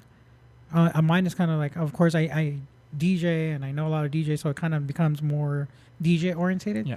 But yeah, I mean, I would love to see more platform, like about, because I mean, at this rate, we can't. I mean, I can't fly out DJs from the East Coast. Right. So if they have one podcast over there, but great. That's when it's like, then it becomes.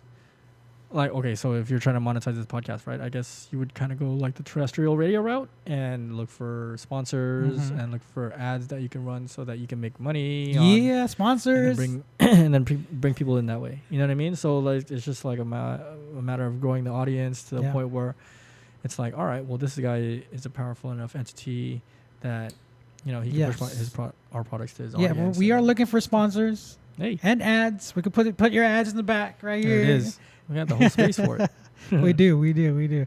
No, but I get what you're saying. But this is a good platform. This is something I want to do for a long time. In the past 2-3 years, I wanted to do some kind of. First, obviously, was supposed to be like just session. Yeah. But like who wants to watch a session for like an hour? No one's gonna. Want to do that. But then I saw myself being interested in watching like Joe Rogan. Yeah. What's so funny is, when you're a kid and like you hear talk radio come on, you're like, why would somebody listen to another person just rant for a while?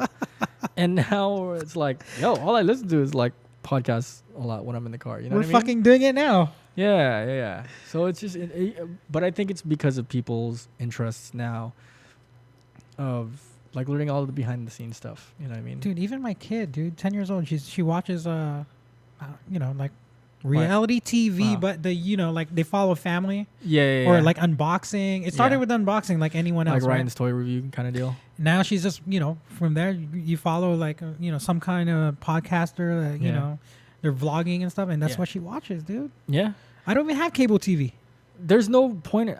So when DirecTV first came out, right, with DirecTV Now, I got on it and like they gave me like a free Apple TV and all this stuff. And it was like dirt cheap to have like access to like 150 plus channels, but I had it for like a year and a half, almost 2 years, and nobody watched it.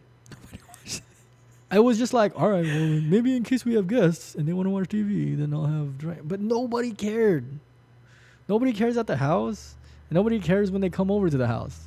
We're just catching up and we're eating, and if we want to see something on the television, we'll put on YouTube or we'll put on Netflix or we'll put on Hulu.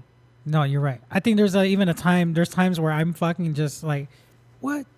100-something channels and there's fucking nothing on? Yeah. Seriously. And I will just go. And then why would you want that extra bill? That's a waste of money. Dude, I was paying like, I think one time, dude, I was paying, for 4 bedrooms or 5 bedrooms or some shit like that with a Filipino channel. Oh, yeah, that'll get you. 2 channels, bro. $30 for 2 fucking channels. Yeah. 2 channels. And it had its own dish on top of that. I was like, fuck. Yeah. For real. So anyway, I was paying like almost like $180 at that time. I was like, dude, now even now, like paying like $20-$25 is like, do I want to pay that much money? Hey, but you do need this. You need, I mean, like, I don't even watch sports that much. I don't either. So it's like, I feel like the only reason that you'd want to have cable is maybe for sports and maybe for local news. But like, that's going to change soon. Dude, but think about it too. But you can watch sports on ESPN now. That shit adds though. Let's just say you pay $80 on cable plus your Netflix. Ridiculous. Your Hulu. You know what's cool? I have T-Mobile and they pay for my Netflix bill. Oh yeah, I heard. Yeah. And then Sprint does Hulu, I think. Sprint, if you get Sprint, they give you Hulu for 2 years. Isn't Sprint and T-Mobile merging? Can we get both? Get both? What's up, T-Mobile? What's up, Sprint? Right? What's up, ad sponsorship? And people buying even HBO, just HBO. Yo, you're gonna have to buy HBO right now just so we could finish Game of Thrones. See, I can't get into that, dude. I can't. I tried, bro. I tried. Okay, if you try, you can. Don't. I tried. Don't get in the hole, bro. Don't get. Yeah, if you're not getting sucked in the hole, don't fall in the hole. Oh man, but I heard it's a good show, but I tried. It's not for me. Yeah. I didn't think a medieval show was gonna be for me. Is it too late though? Sucked me in. It's never too late. It's never too late. It's gonna take you a while to catch up. But The only fucking shit that I could watch or the whole series where I was like hooked was Entourage. Entourage was fun. That's the only one where I actually watched the first one Yeah. at like 3:00 in the morning, and then I ended up watching. You didn't even watch Breaking Bad? No. I suck on like these TV shows. Yeah, it's a good thing because binge watching is a motherfucker. But if you it'll tell me take up a lot about of your like, time. if you tell me about podcasting like Casey's and Joe and Yeah. it's motivational stuff like that, I'd be like, oh, yo, I got the perfect channel for that. Yeah. Or I did watch it. This is what they were talking about. Yeah, Maybe I saw the Joe and the Elon Musk one. I thought that was. I saw that one. I saw today's. I saw not today's, but yesterday's. Kevin Hart saw that one. Oh wow. When I'm doing shit, I just leave it on. I just leave it on. Yeah, and it's cool to have it running in the background. You know what I mean? It just I mean, shoot, like the way we consume different forms of content, but is changing and evolving. Yeah. But I would say not having cable TV helped a lot. Yeah. But I was wasting money though. Yeah. What is it helping? Oh, Like, bill wise? Not bill and not like Wasting time? Wasting time, dude. Yeah. Because I mean, okay, so the shit I was watching back then when I had cable was Discovery Channel, History Channel, which was like obviously Yeah. like That's more geared towards reality stuff anyway. Yeah, I was watching like I do sometimes get into a hole of watching like a bunch of animal stuff on like that Pawn Star. Oh, crazy, yeah. I was watching like these Were you watching like Ancient Aliens too? Not really. I was watching more like the car shit. Okay. The American Choppers. Yeah. Like I was like all about that shit. So like fixing up cars. Yeah, and, like, Street Outlaws. Restorations. I was like, watching shit like that, and I would just like catch up, and I mean, I think that's one. I don't know. I mean, I'm a DJ, but I don't have a lot of content, dude. Like as far as mixtapes, like what you guys do, I don't have a lot. I think I don't know what it is. If it wasn't for Fit Radio, I wouldn't have a lot of mixtapes. Dude, my stuff on SoundCloud is really old. I really need to make a new one, but the Jump Off Mix hasn't been for years. Yeah, I used to listen to that shit when I was working out, bro. Damn. Because it's an hour or. Oh, you know what happened too? Why I stopped doing it too? Because at the tail end of it, they just brought JS to do every week, and I was like, I was like, damn, like Jay has at that time I was like, how is he balancing everything? He's a DJ for the Raiders. He's DJing on Power. He's DJing on his own stations in San Francisco. He's touring, and I was like, dude, how when you have to do all that stuff on that regular of a basis, do you keep your creativity? You know what I mean? That's a lot to juggle. Ghost mixers. Sorry, champ. I did say it. I need you in the show too. So, but no, you're right. You know what? Because all the homies were in there. Butch did one. Yeah. D-Struck did a few. Yeah. You. Yeah. I mean, there's other DJs that I don't. For sure, it was a cool platform, like putting us on our prime time. But then Jay, obviously, I think what he was doing wasn't he like the head? I don't know if he was the head of something part, but he was doing.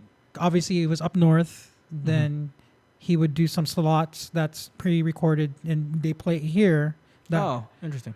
I don't think he was a part of the Jump Off Mix. Yeah. And then I think it was you. I think I asked one time. I was like, dope Jump Off Mix, blah blah blah.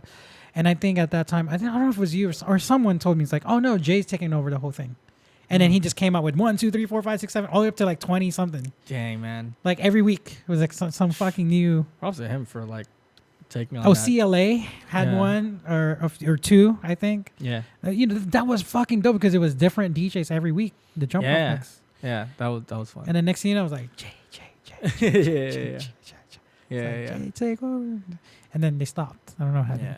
But But dude, yeah, you're right. To be creative like at that level, I mean, mad love, big props if he did every single one. I'm sure he did. You know, with those intros and you know, fuck. I mean, I guess that's why he's the champ, dude. Yeah, he's definitely like one of the most hardworking DJs I know. You know, yeah, you're right. You know, he does Raiders. Mm-hmm. I wonder how that's gonna work. Like, he's gonna fly every Sunday, probably. To Vegas. Yeah, and then fly back. I mean, it's only an hour flight, anyways. Yeah. So, I don't know. From San Francisco, it's probably longer. Maybe. Yeah. I don't know. But he's fucking badass, dude. Yeah. That's why. Yeah. So, So what's new? What not new? But you know, before we let you go, what's cooking? With what do we have to look out for with DJ Dynamix and the very soon or near future? What you got cooking? Well, I'm gonna be putting out the video for the original soundtrack mixtape. Yeah, please. So like, you'll see Boys in the Hood, and you'll see my mix. Behind it. That'll be cool. Just more touring. Maybe some production stuff. Yeah, we'll see how comfortable I am with releasing and material. then take a little break, dude. Take a little break, soak it in. No break. Because you got your little. Is it boy, girl? Baby girl. Congratulations. Yeah. Congratulations on that. So take a little break. You know, soak it in. I mean, like, you got your camera. I'm working at home. You get your camera. You can use it now. You know, for the baby. Oh yeah. Oh man. Yeah, dude.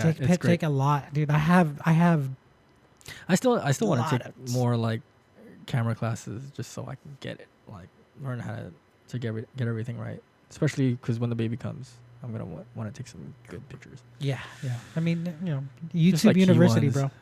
I know. I'm telling you, man. YouTube University will tell you. I got some videos saved on my phone too. It's crazy. So like I started doing that because we took a family trip to like Iceland, and I was like, I don't know if I'm gonna have internet here, so I'm just gonna save as much as I can on my phone so that I can like learn how to do stuff while we're like on the tour bus, going to different sites. That's dope. Yeah, and it was dope. I was able to like with that camera, I was able to capture some of the like northern lights, and even if it wasn't visible through the naked eye, I could still get it on my camera. Still get it on camera. Yeah. On your phone. That's how crazy. No, not on my phone. Oh, the Sony. On the Sony. Yeah. Shit, that's dope. Yeah, I mean that's what you're paying money for. Yeah.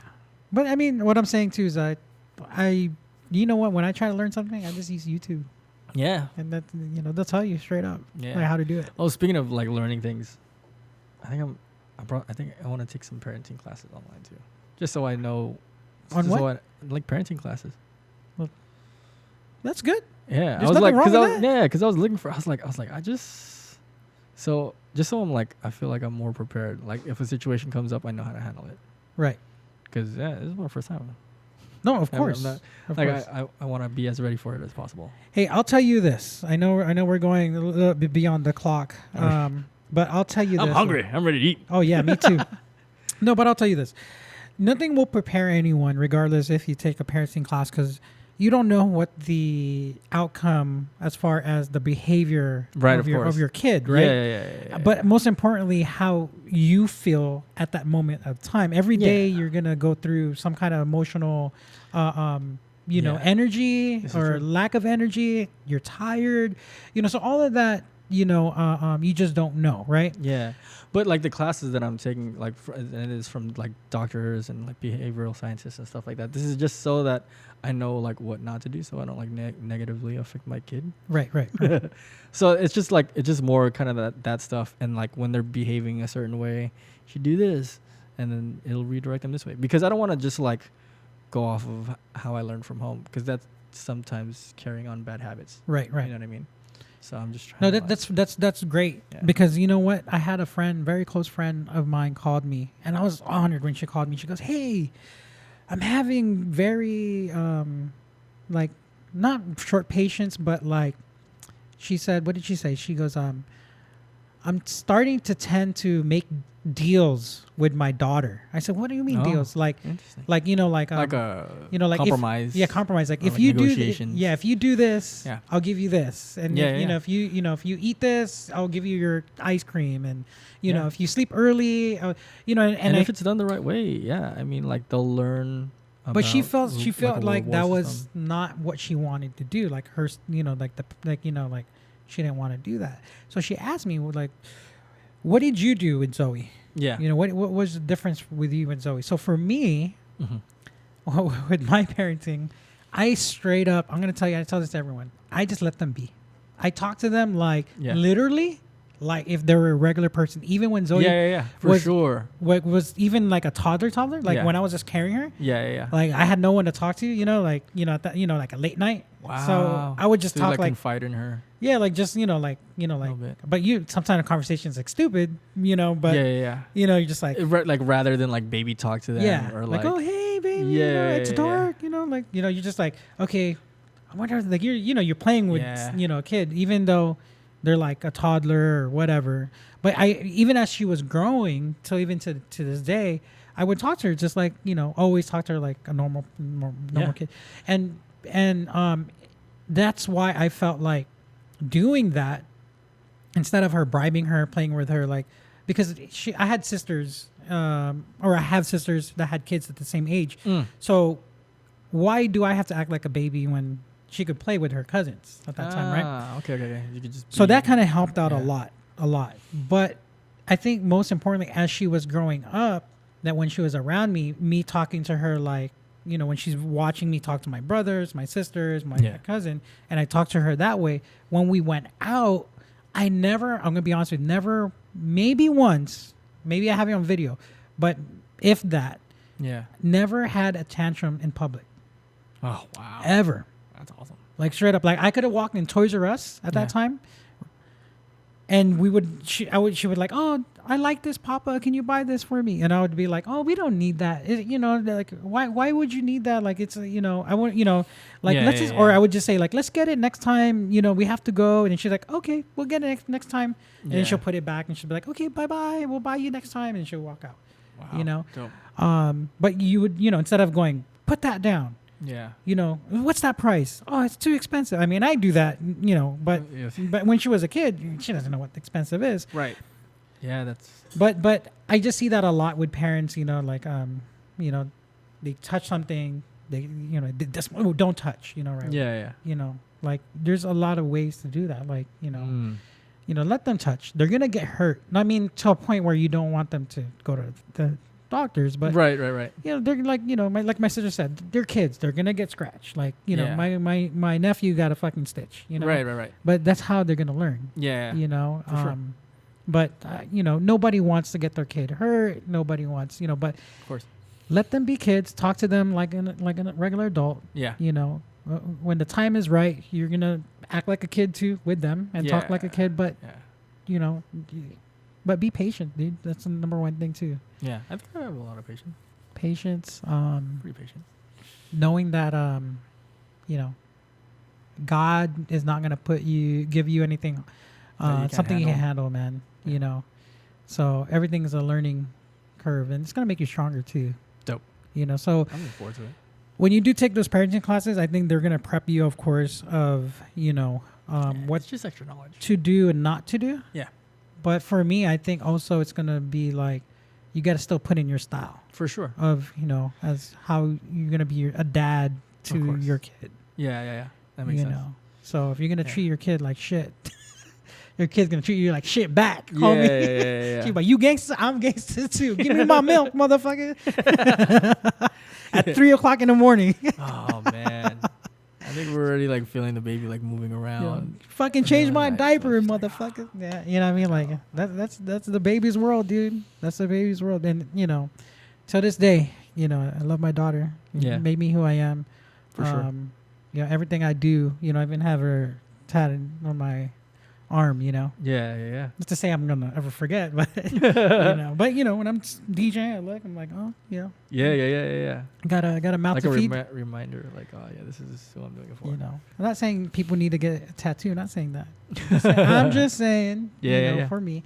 But totally a blessing. I only have one. I plan to get some more. Hey man. Maybe there is more. Even one child is a blessing, especially if you were lucky enough to have one that didn't throw a tantrum in public. That's awesome. Girls. Yeah. Get a girl. I mean, you have a girl. I have a girl. Yeah. So they're easier. Yeah. Boys are a little hard. When's boys? I mean, boys like to be crazy. Yeah. Sometimes. Only time she would cry, like back then, was when I would leave for work. Uh-huh. But I remember, I will never forget when the time when I left for work, she didn't cry. She was like, bye. Yeah. And you're like, oh, you're not gonna miss me. What's going on here? It's like, what did you do? Yeah. It's like, I'm going to work. Okay, bye. Like, can I have a hug? Can I have a kiss? And she's like, bye. It's like, what the? It's like, Yeah, for sure. Man. Wow. But yeah, man. We're congratulations on that. This is going to be Thanks. very exciting. I wish you a lot of blessings for your, Thank you, bro. with your wife, your family, obviously your career. Like, you have a lot of fans out there. Definitely, you inspire a lot of people with definitely your music, Word. your talent. So don't stop. Okay. Keep making noise. Put yourself out there. Use that camera. Yeah. Get better at it, man. Sometimes I think I'm just forcing myself to post on a regular basis. If it was up to me, I wouldn't. You know what I mean? I'm so bad at social media. Yeah, but this is your gig. This is part of it. Yeah, it's work, man. It's part of the job for sure. Let's just put it this way: if Mello do it, we got to do it. Yeah, Mello's killing, dude. I look forward to his videos for sure. So. If he's doing it, we got to do it, man. Yeah, no doubt. Thank you again for coming through. Thanks for having me, man. I know we didn't. This is a cool spot. I like it. Thanks, man. Yeah. Thanks. We hopefully owning a business is very scary. A lot of fear. Yeah. It's a lot of fear. It's easy to fucking just stay home and be lazy, and or you do this and you get out of your comfort zone. Get out of your comfort zone. Put some money down. Yeah. You know what they say. You gotta spend money to make money. Yeah. Yeah. So right now I'm spending money. I don't know where the money is. So, but you know what? Even though, that is the goal. But the goal is, as long as I'm happy doing it. Yeah. There's no money that could compare to it, right? Yeah. Having you here, I count my best blessings, dude. Like when I, thought about it, like it didn't hit obviously like right away, but like a day or two later when I was like, shit, I just had fucking Melody. Yeah. Like literally like in my fucking store, my shop. Yeah. I have Dynamix and I got a full calendar for this month and next month. That's amazing, man.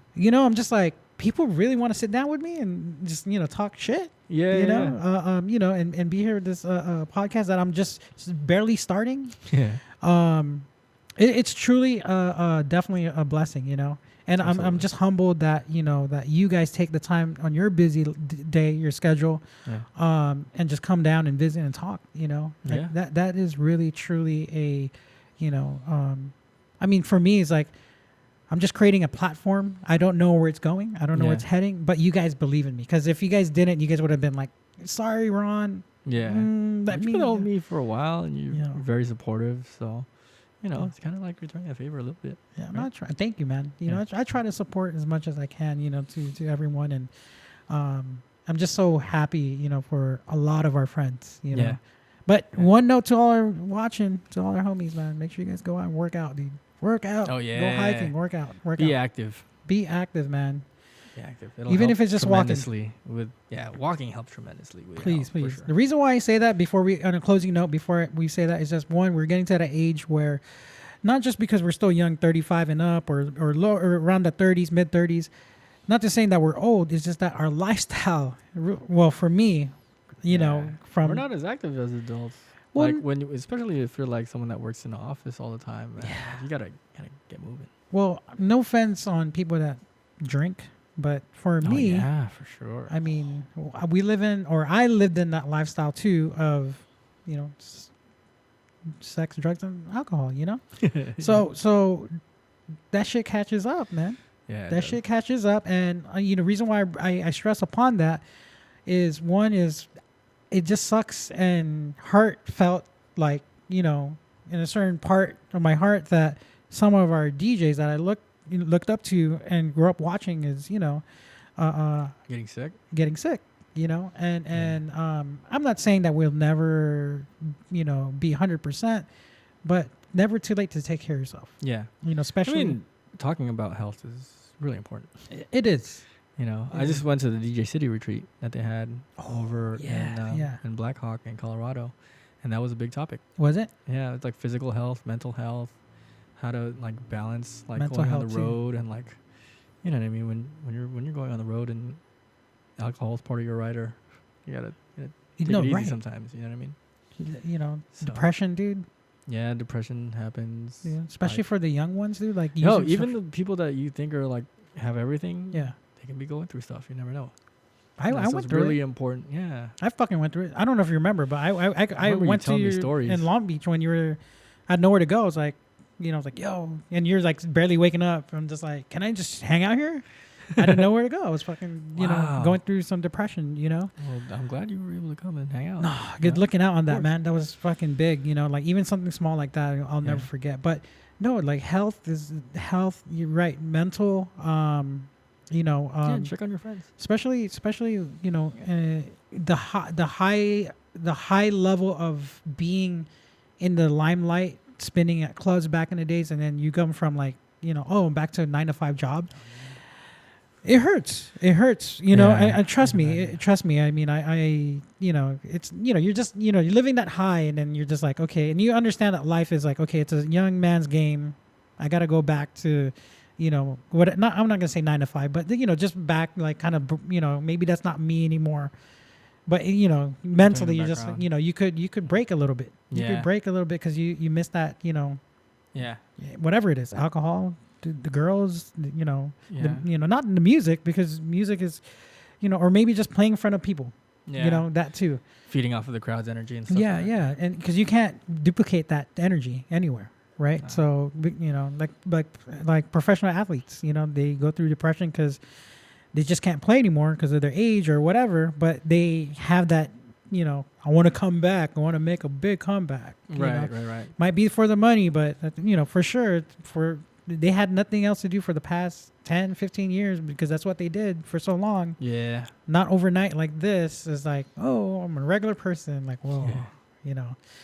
But yeah, it's just you know, I try my best to work out myself. I'm not, you know, I don't want to procrastinate, but I try to hit the gym my 8:30 class every morning. Dang. No matter what. Yeah. Like, I mean, I'll miss a day here and there too, but you know, I've been doing it for 5 years strong. Yeah, I might not have a 6-pack. It's just because I love food. Yeah. I still love food. You know, Yeah. I can't do that crazy meal prep, and I tried. I'm right now. I'm doing fasting. Yeah. Intermittent fasting is awesome.